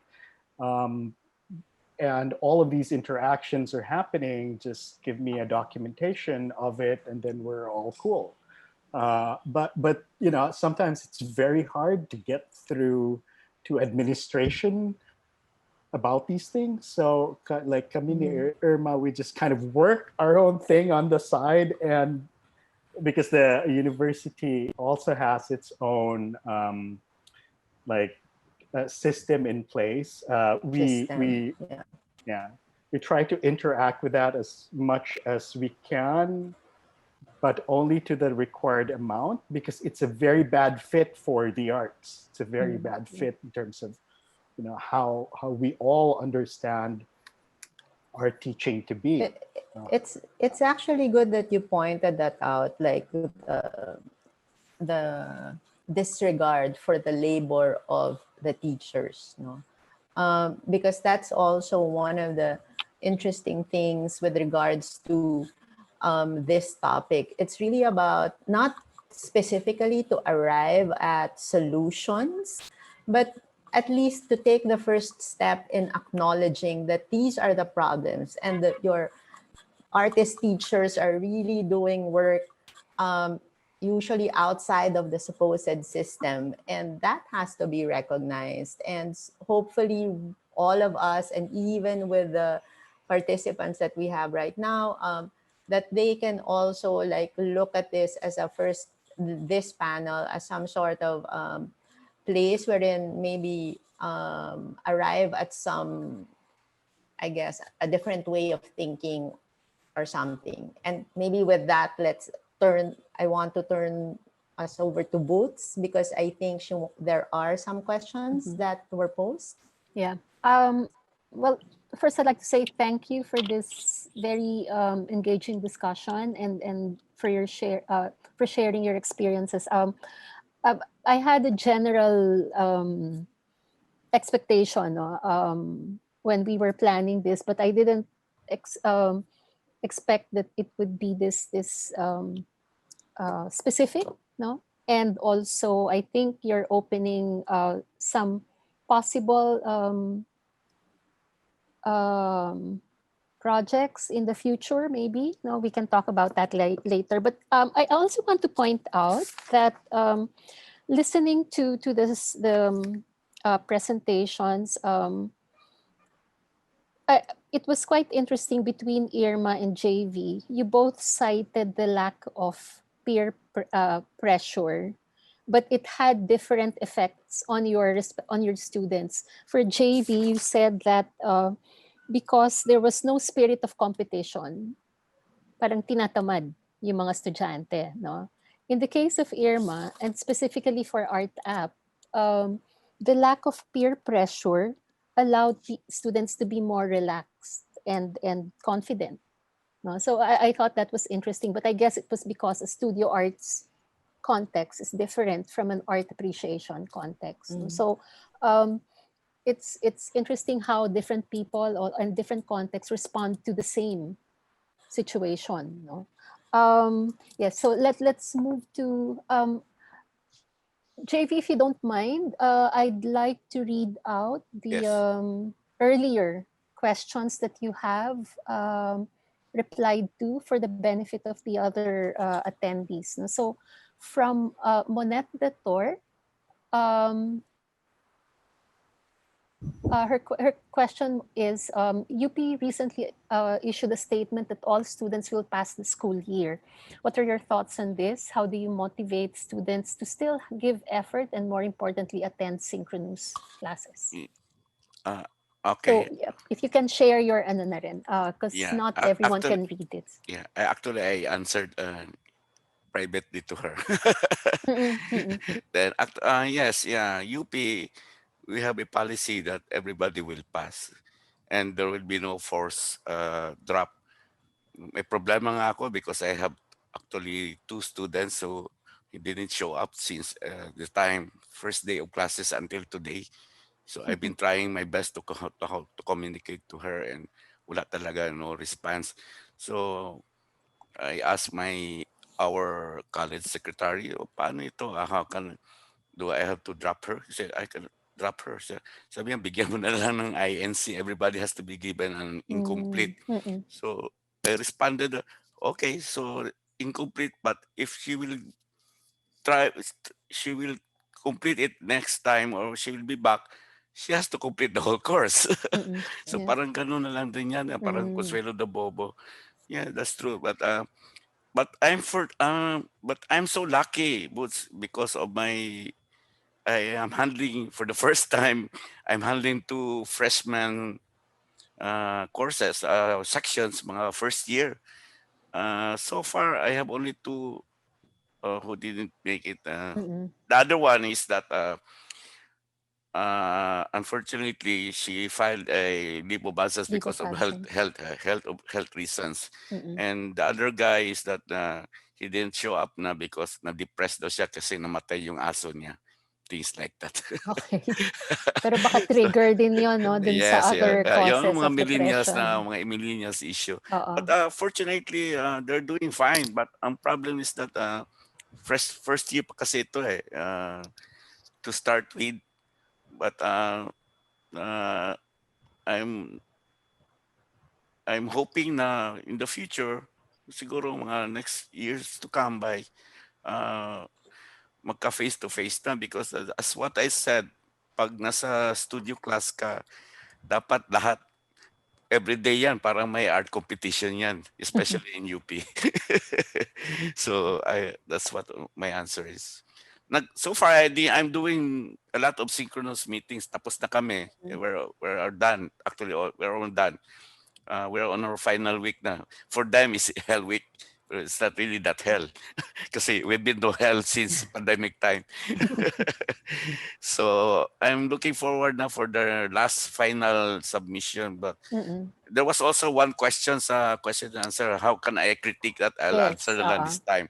Oo. That's one problem also, really, because when do critique, everybody should be around. Mhm. Oo. So parang yeah, di Importante ba? You 'yun, cannot, no? I don't want to critique one on one, pero iba yung Mm. criticism na one on one. Because when you critique the artwork for everybody, everybody should listen so that they can know what points they're missing and what points that they can Mhm. Mm. learn. No? So importante yan kasi ang problema mag-critique on synchronous online. That's really a problem sa Zoom. Hindi ko hindi how can you critique an artwork in online? You cannot even feel the texture or cannot see the Mm. right color, things like that. So that's really a problem on criticism. And Don also had a response. I think your point is what you do now is open discussion boards, no? Can you say more about that, Don? Yeah. Uh, for me, it's less about the actual Work. artwork Mhm. because there's no access to it. There, everything Mm. is mediated. Um, So it's much less about technique and more about establishing a kind of community environment to talk about art through the work that they make. And I think that's very important for me as a teacher. And so I set up discussion boards. Now, sometimes, of course, it's possible for people to answer on their own time.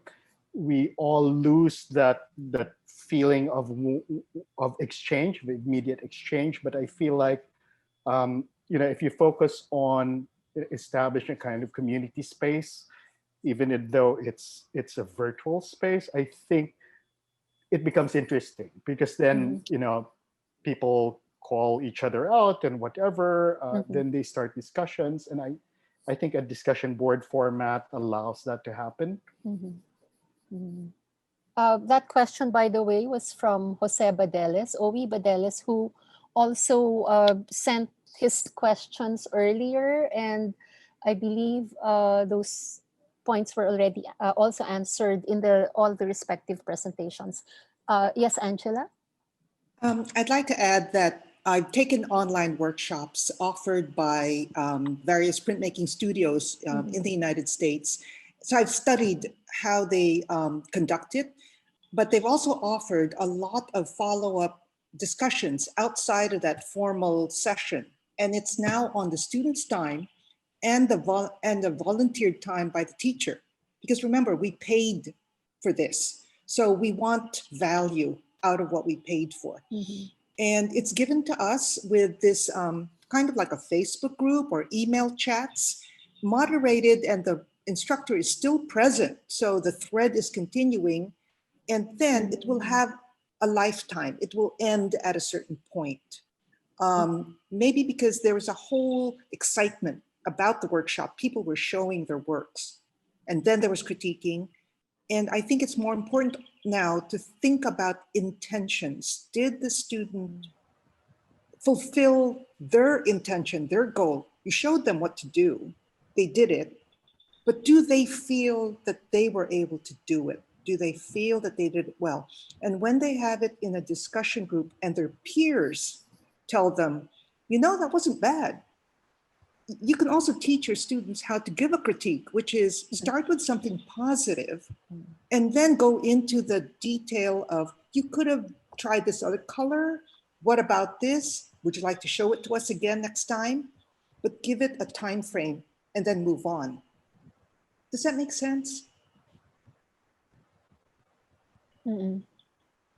Yeah, I think having that time frame, but it's all, and as what you said, the giving a venue to have that open discussion among participants.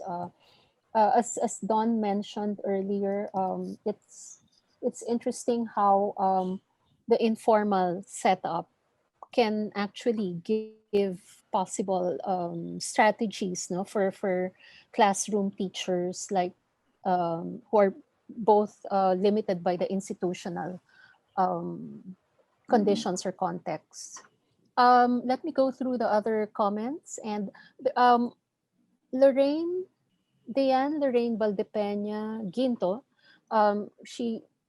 her question is, how do you teach art classes online? So I guess actually this question was posted while Kristoffer was presenting, and I think Kristoffer's and Angela's presentation did reply to that. So very informative, your presentation, Chris, according to Owi Badeles.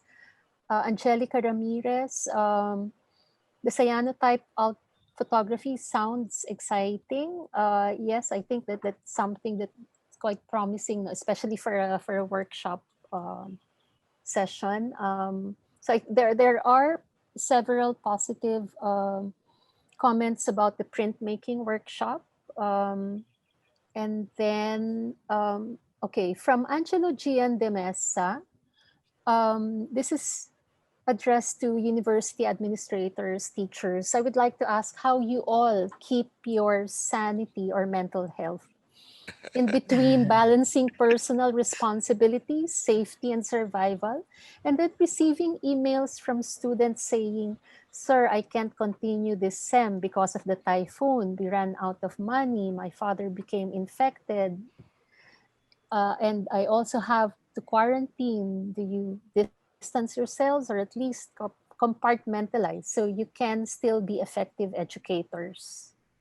I guess you know, no? How do you become effective educators given all these issues, personal and otherwise? Hindi sila makasagot. Sige, sasagot ako. Sige, Irma.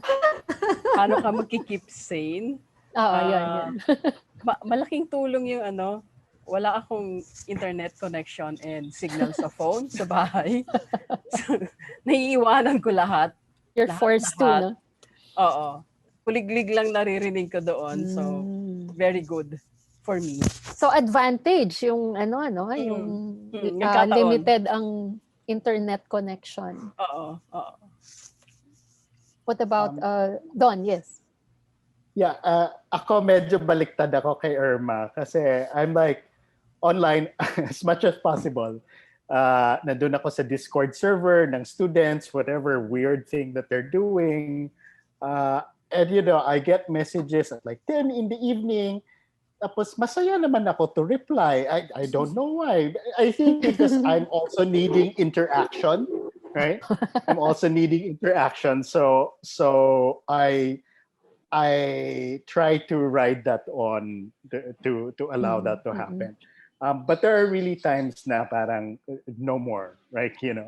Like that's it. I'm not replying to you guys, for the next 3 days, but we can continue.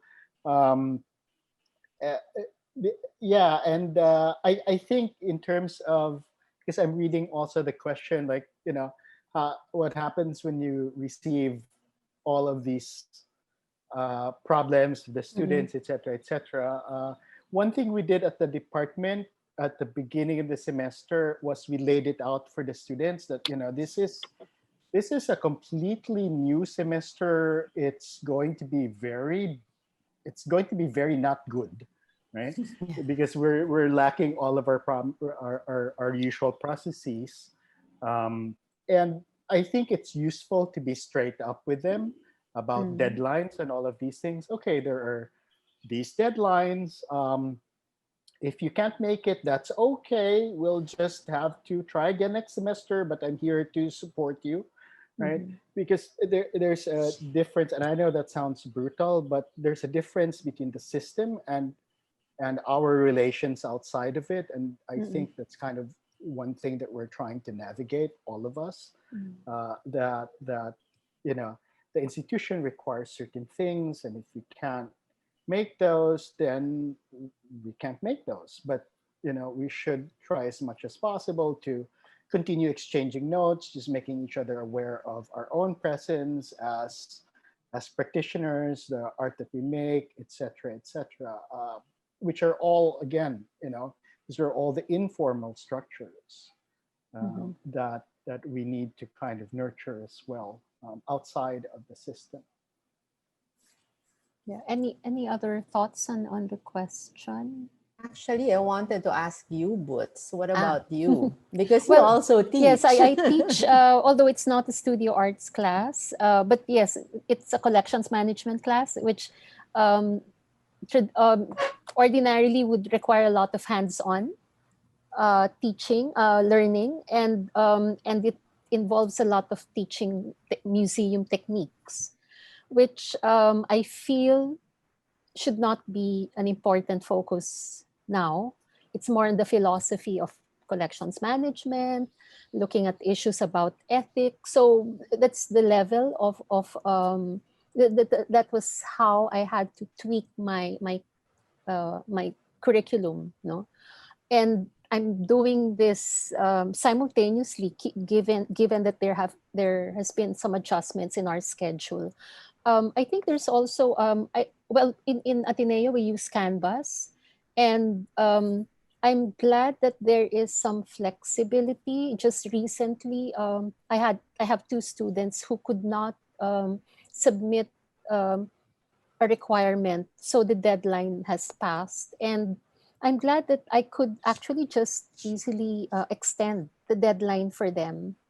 No, at first I actually thought that it was a statement that they were on strike, or the recent issues. No, but then they said that they were undergoing personal problems.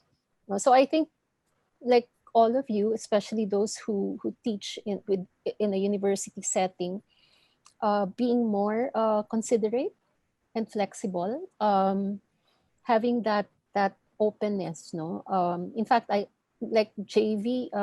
You said some of your students help you with technology. Same with me. Some of my students had to explain to me why were they not getting their assignment because I clicked on something. I did forgot to click on something. Yung mga ganon. Yeah. Yeah. So it's a learning. This is a different ball game, no, for all of us, and I think we're learning from each other. Mm. Let me go to the other questions. So hello to from Charmaine Masangkay. I would like to ask, what advice can you give in teaching art in the lower grades? This would be in grade school, no, primary school. I'm a primary art teacher for grades 1 to 3. Also, are there any available workshops where I can join to enhance my craft in art?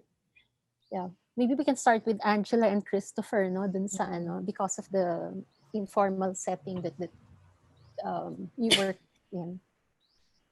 So yes, on teaching to lower grades, I've experienced teaching in workshops among children who are 6 years old, 7, 8 years old, and they tend to value play and value games.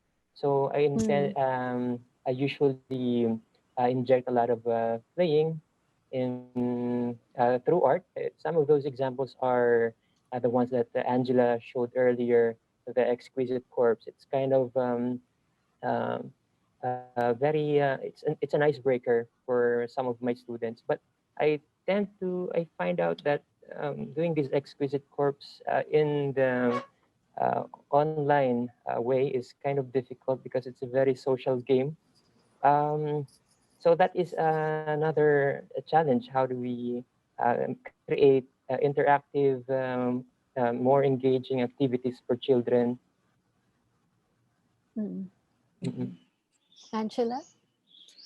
Well, I don't teach art per se, but there's so many little learning and teaching books that I've seen for lower grades for printmaking. And it's very simple because it can be with Crayola art supplies that are washable. But again, it's going to be how do you get supplies to them? It can be expensive. What It'll have to be something be very creative. What can they do with a pencil and a paper? They can tear, they can collage, glue.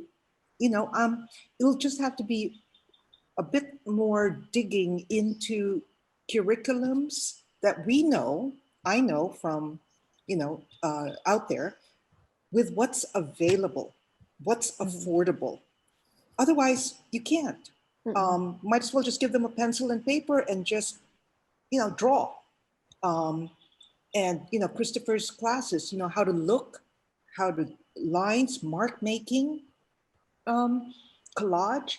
There are some very basic art courses. Now, I think the teacher was asking, how can she, learn? Improve, yeah. Exactly. Because I knew that, hearing that from the teachers from high school and colleges here in Bacolod, it's on the curriculum from the government, printmaking. Yeah. But how do they know? Who teaches them? We don't have the tools. Yes, so maybe a workbook which could be developed just for that kind of new pandemic learning. Basic materials, cheap, and you start with mark making, and then you go on to collage, and then you go on to, oh my God, can somebody donate a box of crayons? That's where we go after corporate donations or sponsorships. I mean, that's what I have to do when I want to support artist groups like Marika in Roxas City and artist groups in Bantayan Island.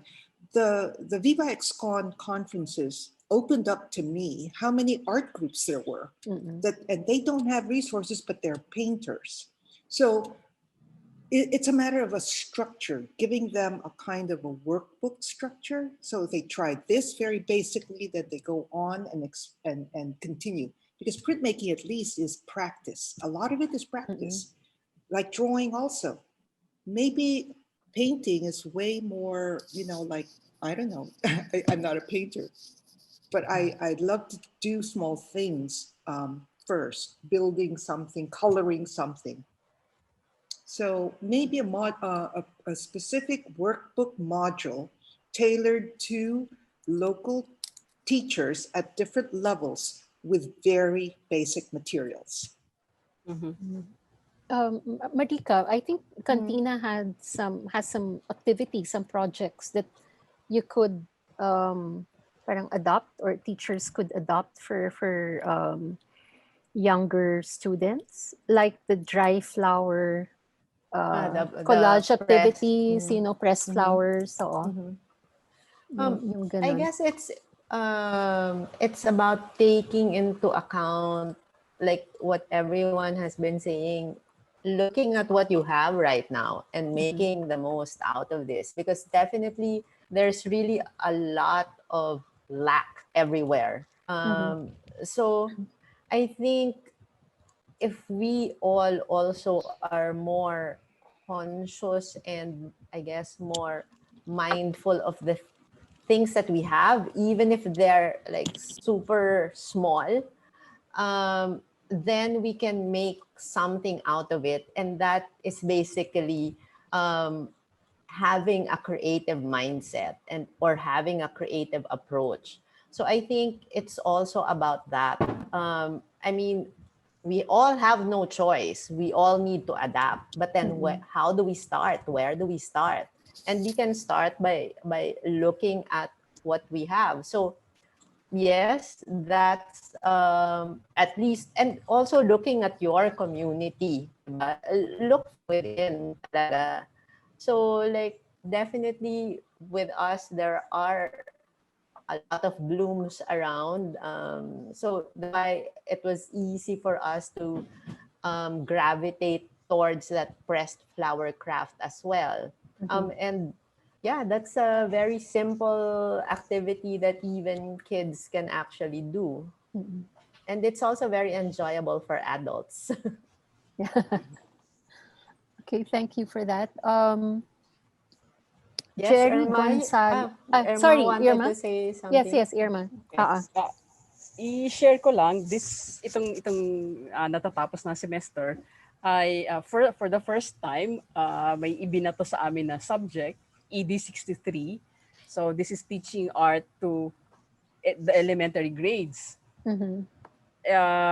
So kailangan ko parang parang surfing lang yan kung ano yung dumating na tide, sige lang, sakay lang. And I developed the course habang tinuturo ko yung course. And natapos naman kami ng matiwasay, and they learned. I only have 8 students, and most of the art workshops that I taught them, simple lang kasi for elementary grade, it's all on video session. And ganun din, sabay si group chat, sabay si video session, and ang finals namin was for them to create their own module for elementary grades. Very specific yung age and very specific yung materials that they will use. And right now I'm editing their submissions and also giving advice step by step kung ano yung ma-suggest ko sa kanila. Like one student was proposing na pang grade 1 daw yung kanyang module, and then she was requiring acrylic paint. So I had to tell her na no, hindi yan magwo-work sa elementary grade. You need dry materials. Yung mga ganyang bagay. And I also taught them how to make their own paints using cornstarch and food color. Kasi ang elementary grade student mo, pwede sila mag-swimming dyan sa paint na yan. It's non-toxic. They can actually eat the paint. Correct. Wala kang problema dyan. So, yung ganyan na mga adjustments na ginawa ko came from my own experience. So, in other words, matanda na rin kasi ako, madami na akong tinuro na art workshops, dami ko nang nakita. So, I developed my content during the course of the semester. Maybe you can translate that into a module that you can eventually, share to other art educators, no? Pwede. Let me go. Yes, Don. Just a kind of quick word on materials, because I think there's a lot of questions about materials. How do we get materials? What kind of materials? Sa department, Irma and I have been working on this na kasi, we're not in Manila, we're not in Cebu, we're not in Bacolod. And this is even before the pandemic, that we'd like our students to consider local materials as equivalent to materials imported from the outside. I think, and this has resulted in a little bit of flexibility for the pandemic situation, because me and Irma, we realized that, okay, so that means they can't go to the hardware store to buy paint or whatever. So medyo natuwa kami doon ng konti, because then mapilitan sila. The students will have to contend with the materials within their context, and I think it's been very, very interesting.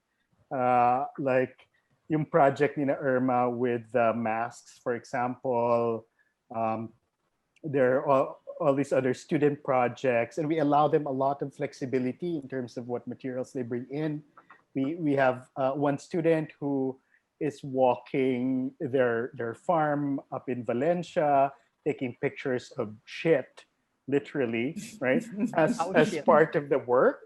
And there are people who are kind of exploring in a more Andy Goldsworthy kind of methodology, and things like that. And it's become actually very, very interesting, because now we don't have to explain why we're not allowing them to buy fine art paint, and I think that kind of it has made it really interesting.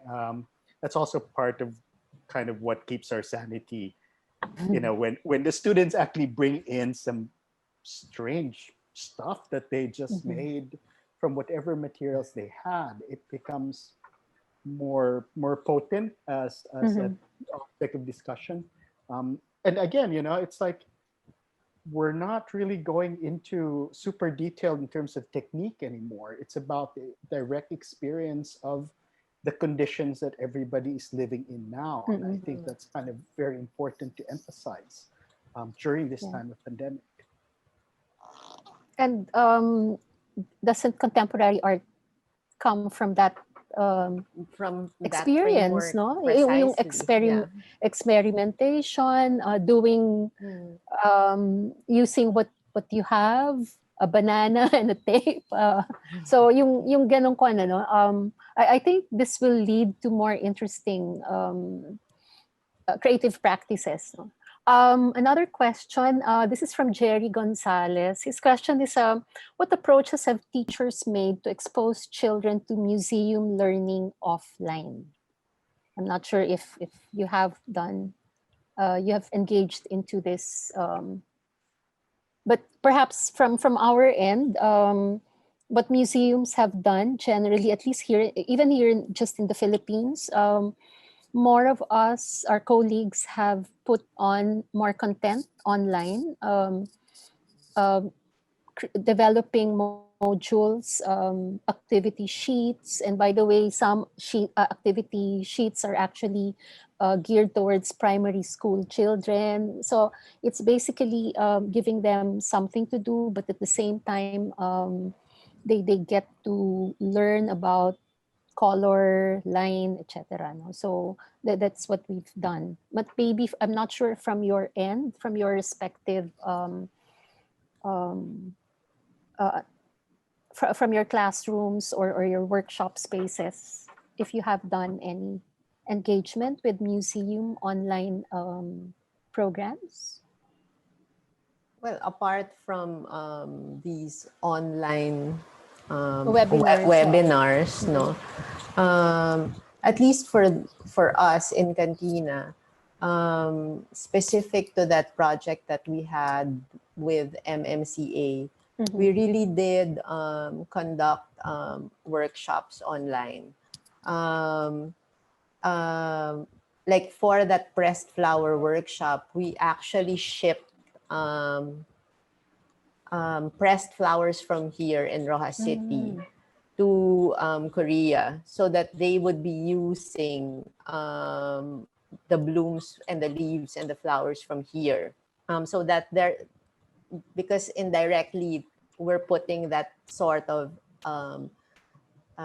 cultural exchange, no? Yeah. So that's one. And then from there, because of that engagement, we were also invited to also participate in a talk with another NGO in Korea that kind of responded to the ongoing show at the museum, but also looking at the experience of artists and cultural workers from during this pandemic. So there was also that kind of sharing in terms of what's your experience there?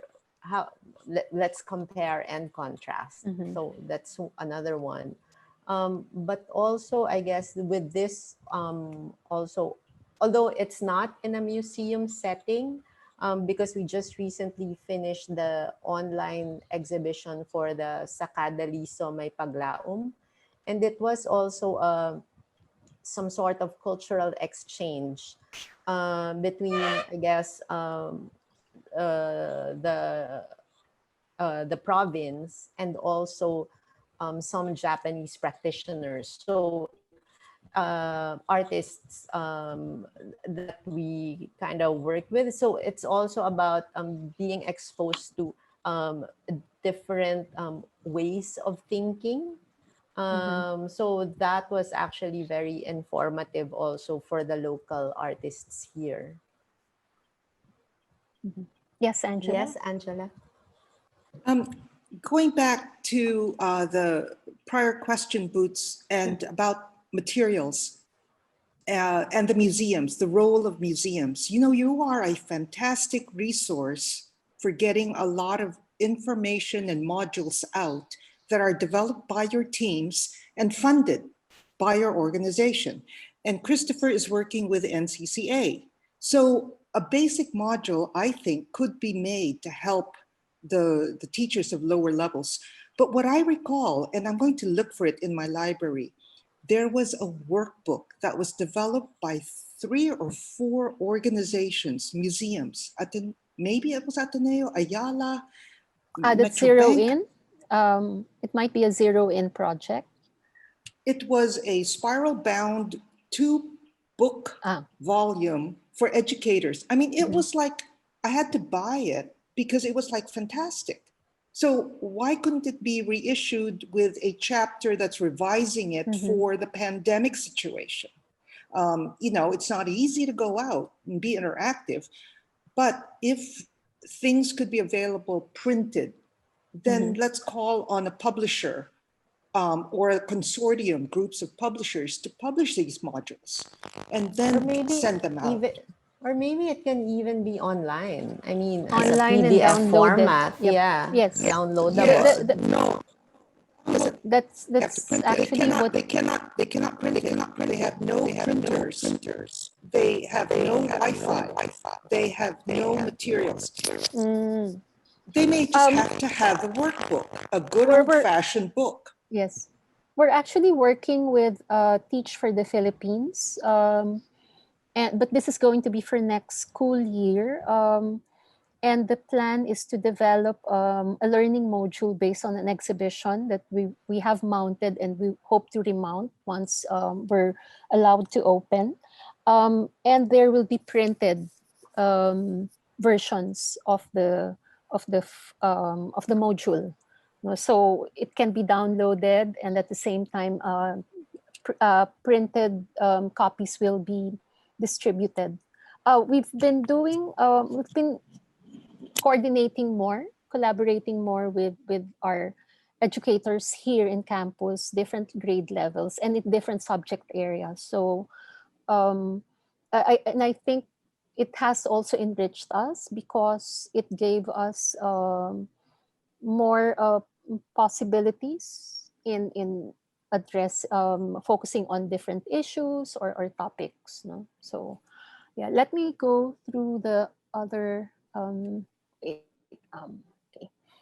From Pearl Caroline Sarona, how do you evaluate people's artwork during this time, considering the issue of authenticity? I think JV addressed that in his talk. And I guess it's the question of authenticity may not be an important issue. Yeah. Eventually you will find out if it was really the student's work, when you talk to him or her. So how do you assess, from Jasper De Leon, how do you assess learning loss and attend to the concept of fairness in education? Students with problems with connectivity. And then due to the COVID situation, what new academic assessment materials or adjustments do you produce for your students, if any? So I think these are more for institution-based panelists. Any thoughts on this? Yes, Angela, I think you want to say Yes, something. yes, Angela. I want Kristoffer to answer it. Okay. Okay. Yes, because he works for both. Okay, Chris. Okay, so actually, we had a workshop at CPU on how to address students who cannot access synchronous classes. One of the advice that they gave us is to create these very short videos. They are 5 to 10 minute videos, and they are easily uploaded online, and the students can easily download it. And for those who have uh, because there are students who do not have internet access in the morning, and some of them only have access during the night, and having to go through with 1 hour or 40 minutes of lecture will really eat up a lot of data for those who are just using cell phone data. So one of the ways that we cope is to do a very short 5 to 10 minute videos that really encompasses the entire subject or that specific topic Module. for that module. So they can easily download it. They can share it via Messenger. There's very small files. Free And Facebook. Yeah, Facebook. okay, from Jerry Gonzalez again, how do teachers deal with the lack of government support for the arts? Especially now when everyone is trying to survive, how do we show that art can still be a necessity? Yeah, guys, how do you do it?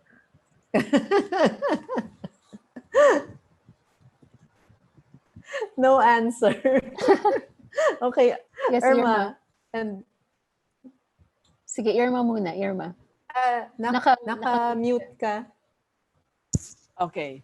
So, I think the fact na nandito tayo, nag-uusap, hindi natin kailangan patunayan that art is a necessity. Alam natin na kailangan natin yan. Or hindi man siya 100% of the population. Marami pa rin sa atin na naniniwala na kailangan natin ng sining. So, hindi issue yon, hindi question yan. Any other? Yes, JV? Pero we will be defunded by sa UP, we will be defunded ko na, so that will be another problem. Will you?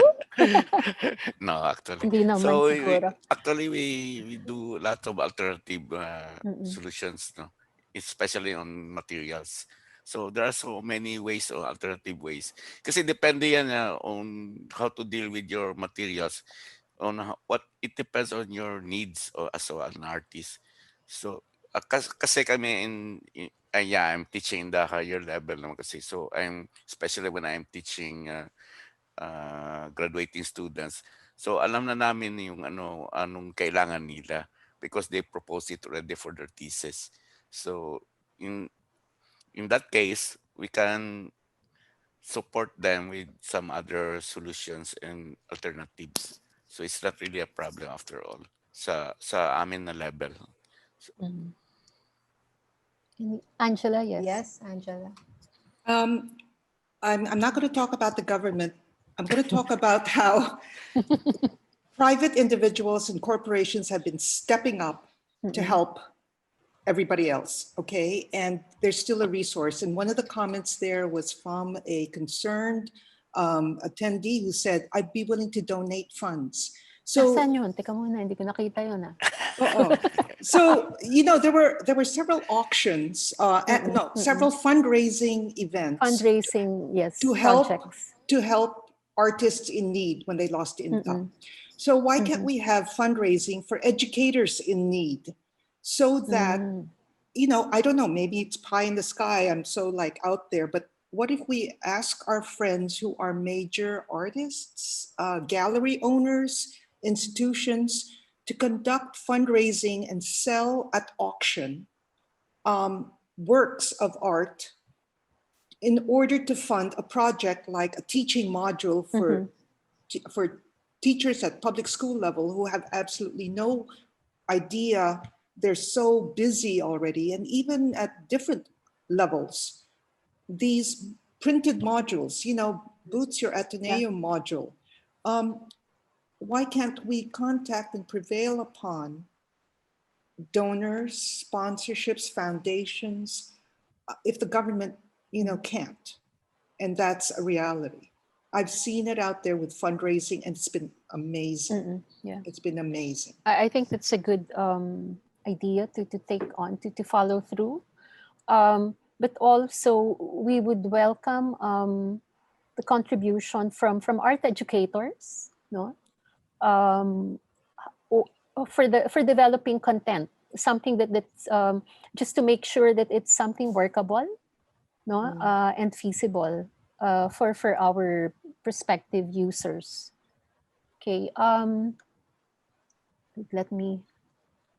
From Patricia Monica Villacorta, have there been efforts made by educational institutions to partner with businesses that do online selling of art materials in providing for students? No, but I think this was also answered by Dawn earlier. No, na let's not be too concerned with providing art materials. Maybe that's one level, but another level is making them more parang creative in adopting, using what they have, what is accessible. But perhaps this is something that could be offered or proposed to the private sector as well, along with the written modules. Let me just look for, okay. From Jerry Gonzalez again, how do teachers deal, sorry, I read this na pala.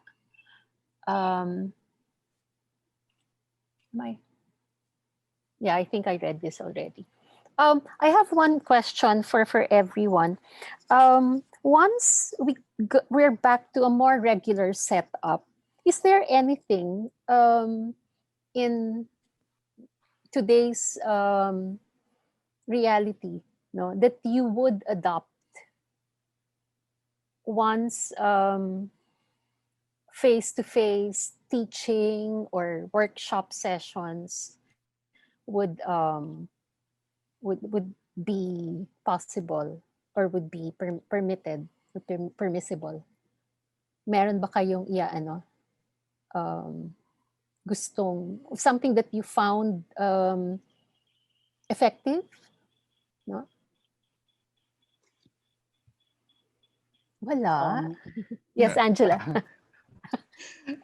In order to develop my workshops, I would look for really good instructional videos. Mhm. And you could actually develop an entire curriculum from one or two very good artists who teach very well. And Kristoffer has shown what's paid and what's free. Mhm. And so for printmaking, I have my list, and I would make that part of my workshop resource so that students can continue to do it on their own.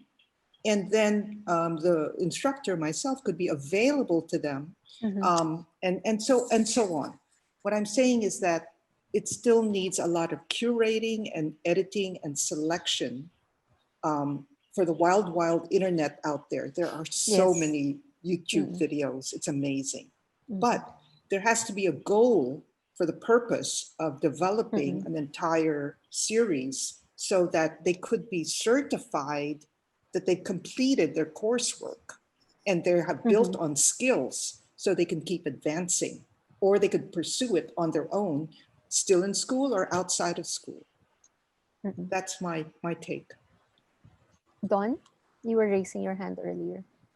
Yeah, I think so. Like number one, there's so many resources out there. Like has been pointed out. Like a ton of resources, of free resources, are really out there, but it does require kind of guidance to Mm-mm. set up.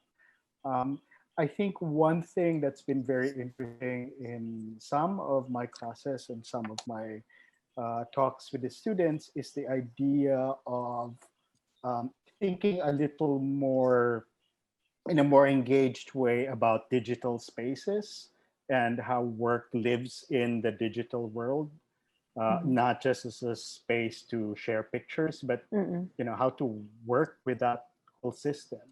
Um, and I think that's one thing that I would like to continue with my students, to kind of use the digital space as a medium and not just as a kind of platform. So I think that's one interesting thing. And I think in terms of visibility, it's it's really also, I think, very useful for us, like Marika was saying, about the pressed flowers of those flowers in that area, to kind of exchange those notes so that all the places kind of become more visible to each other in terms of their specific materials and so on. I think that's something that we can take advantage of. Mhm. Yeah. JV, you were raising your hand Yes, earlier. in relation to that, Don, I have a student, actually is a graduating student who wants to propose. He wanted to make Zoom as his medium later on when he wants to propose his thesis. So actually, in reality, I'm looking forward with coming back with my students. We go to hopefully next year or probably next year, because I believe that because of this lockdown, I understand that they're more creative in such a way na, because of their uh, hindrance, mga things like that they need to do more. And I hope next time that we do face to face, they will be more productive, and they're also telling me that they will try their best, and they have learned a lot, especially in perseverance, patience, and uh, Values, no? More of values. ano, And values I talaga. taught them how to meditate also, so marunong na sila mag-meditate. Well, things like that. So hopefully next year marunong na kami lahat mag-meditate na kami na. Marika, yes. Yeah. Yes. I think for me, two main things, which are totally not related. But first would be to be still mindful of my surroundings, because I guess pre-pandemic, we were all just rushing from one place to the other, and not just like parang taking the time to pause and reflect and be mindful of your environment or your community or even just where you're at. So maybe that's the first thing that I'd like to bring to the better normal. Mm-hmm. And the totally unrelated thing is maybe partly agreeing with Don to be more open to technology. Oh, we can't ignore it anymore, no? Yeah, no more na. Parang before, parang I was very resistant, but Great. no, Yeah. we need to. That's, I mean, it's a parang it's such a big slap na you need to learn all of these things in a very prescribed time. So yeah, those are the two things that I hope once the better normal happens, parang I'm still going to be very open to that. Kristoffer, would you like to, Yes. Okay. So I agree with Marika about being open to technology because when I started teaching at digital classes, because I'm a graduate of traditional painting, and suddenly I was given these lessons or subjects that I need to teach digital painting and digital lessons. And at first, I was very resistant, but now I think that it's very timely, and I guess I was able to use those things now in this setup. And another thing, I'm not sure if it is applicable to all subjects. I the thing that I like now is the hybrid scheduling because before now subjects are given only three subjects for 1 month, and students are able to focus on those subjects. And for the next month, another set of subjects. So I'm not sure if it's applicable to all subjects. Irma, ikaw, Okay. Sa akin, meron ba? meron. The online submissions, I think malaki ang improvement sa submission ng papers. I'm surprised that students, madaldal sila sa writing. They respond more. And I think kasi nga walang audience na inaalala, teenagers. So madami yung exchanges in writing. So i-retain ko yung part na yan nitong online teaching. Tsaka hindi face-to-face no? Yun, so medyo mas matapang din sila. Ayan din. Yes, Don. Yeah, just a comment dun sa digital tools, diba?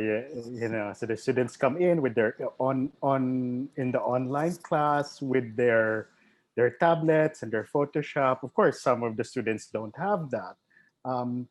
So one of the things I've done with one of my studio classes is I tell them, no problem in digital mediums, knock yourselves out.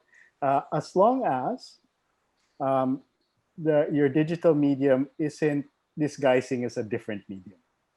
And so that's kind of one, and there's been very, very interesting results from that.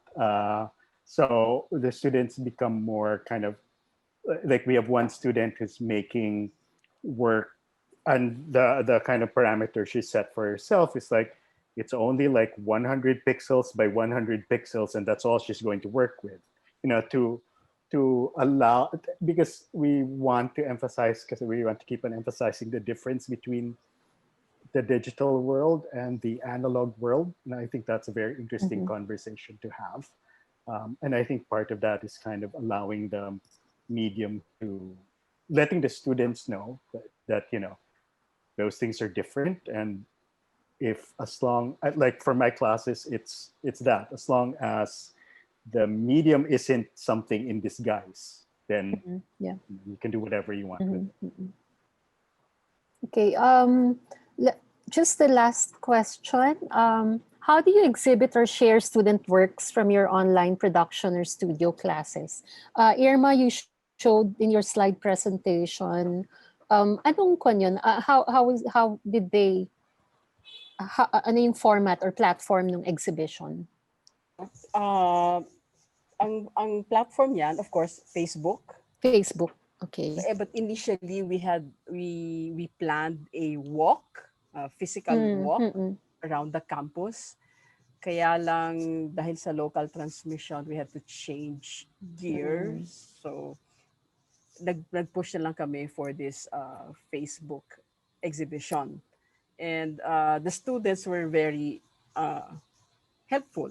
They were very productive in such a way na very interested sila doon for submitting sila yung gumawa nito creative shots of their materials project.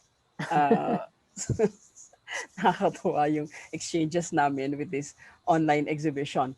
With my ED63, yung teaching teachers teach art in the elementary grade, ang haba ng title na yan. Since I think we were all looking forward to going back to normal, ang face-to-face. So I had them, hindi ko alam paano kami napunta dyan sa assumption na yan. Pero napunta kami dyan sa assumption that they will be exhibiting their actual art pieces. So I had them send their works output nitong mga students ng ED63, and I proposed to Don na I can set this up sa physically sa gallery. And even after na ng semester, I told them to be in touch kasi mayabang na ako, mag-video session ako with them or record myself hanging the pieces, yapping about how to hang works on paper. So tuloy-tuloy pa din yan. So, magkaiba yung namin. Kung magkaiba sa art sa materials class, napunta kami sa platform na Facebook. And then dito sa ED63, somehow napunta kami pa rin sa analog na exhibitions. So ganun lang, nag-adjust lang ako doon sa mood, I guess, ng classes. Kung ano yung general consensus ng mga students. Kristoffer, ikaw, dun sa yung output ng mga nag-workshop, meron ka bang, do you gather all of them in an exhibition? Yeah, before at the end of the semester, we always have these end of the sem exhibitions. And even before the pandemic was about to start, we were actually planning to have an exhibition, but it did not push through. But now I'm thinking of ways where students can actually mail their works, because I have students from all over the country. Meron from Manila, meron from Palawan, but they study here in CPU. So it's a challenge how we can compile all those works. So mailing them could be an option. Okay, any other thoughts from the rest of the panel? I guess ang kagandahan dito sa setup natin, we can go over time without having to worry about unless you're worried about your data. But we're wrapping up. So any last words? Siguro brief lang before I close the session, because it's already 5:30. We're over by 30 minutes, but it was an interesting discussion. Yes, would you like to start, JV? Ikaw yung nasa ano. Yeah, first of all, I would like to congratulate AAG Ateneo Art Galleries for this platform, for this discussion. Thank you. Thank you, Sad Boots and Marika. Then Merry Christmas. I hope that we can continue such things like this, and in the future, probably siguro mga second sem, kasi like usually second semester sa academe is the accumulation of mga works na we garnered from the past semesters. So hopefully we can do something better or another format for second sem. And yun, hopefully na pwede natin ma-discuss din kung ano pa rin, online. Mm-mm. Online, yeah. Angela? Sorry. Did you want to say? No, I was just agreeing. But if it's my turn, I think I like Jasper De Leon's closing remark about Mhm. creating an organization for art teachers here. This organization focus provide collaboration, sharing of resources, unify initiatives, and so on. I think that's a great idea. It's just that how do you even begin or start? There's actually the Philippine Association of Art Educators, which has been around Ah, for I think 50 years. Yeah. Um, I know they're doing their own programs among their constituency, but it may be something that we can I guess it's mainly reaching out to them. There is also, in relation to that, Owi Bedeles mentioned an FB group named "How the hell do we do this? Teaching visual arts online." Maybe we can start a group locally, and then yeah, have something that's a continuing conversation. Kristoffer, last just to Yes, close. yeah, I agree. Yeah, because I also want to continue this conversation after the end of this session.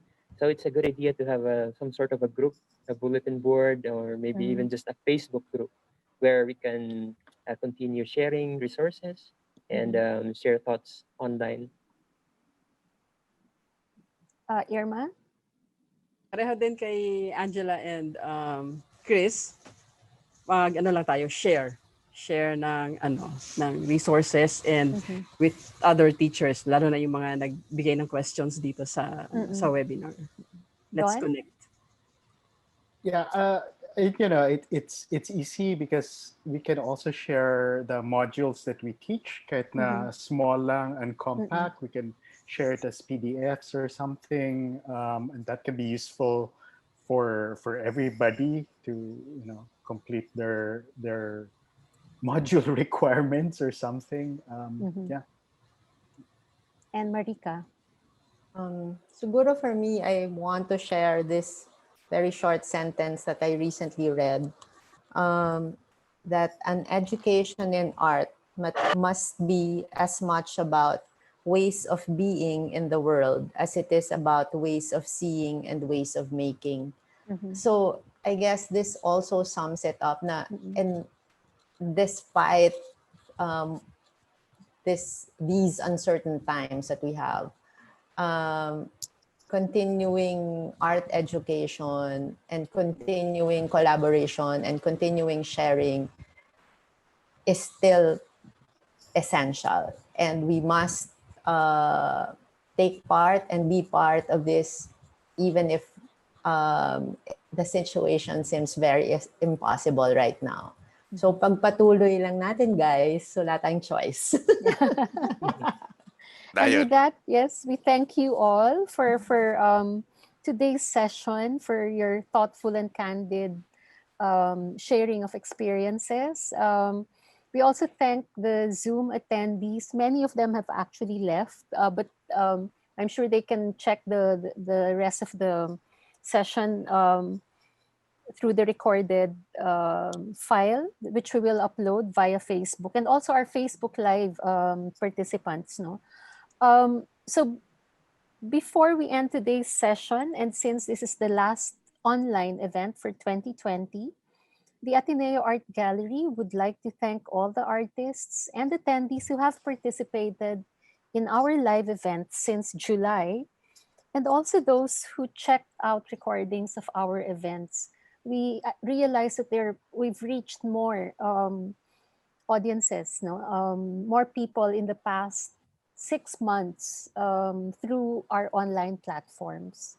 Your engagement is highly appreciated because without your presence, we would not be encouraged to fully explore the many possibilities that online and digital modes can provide us.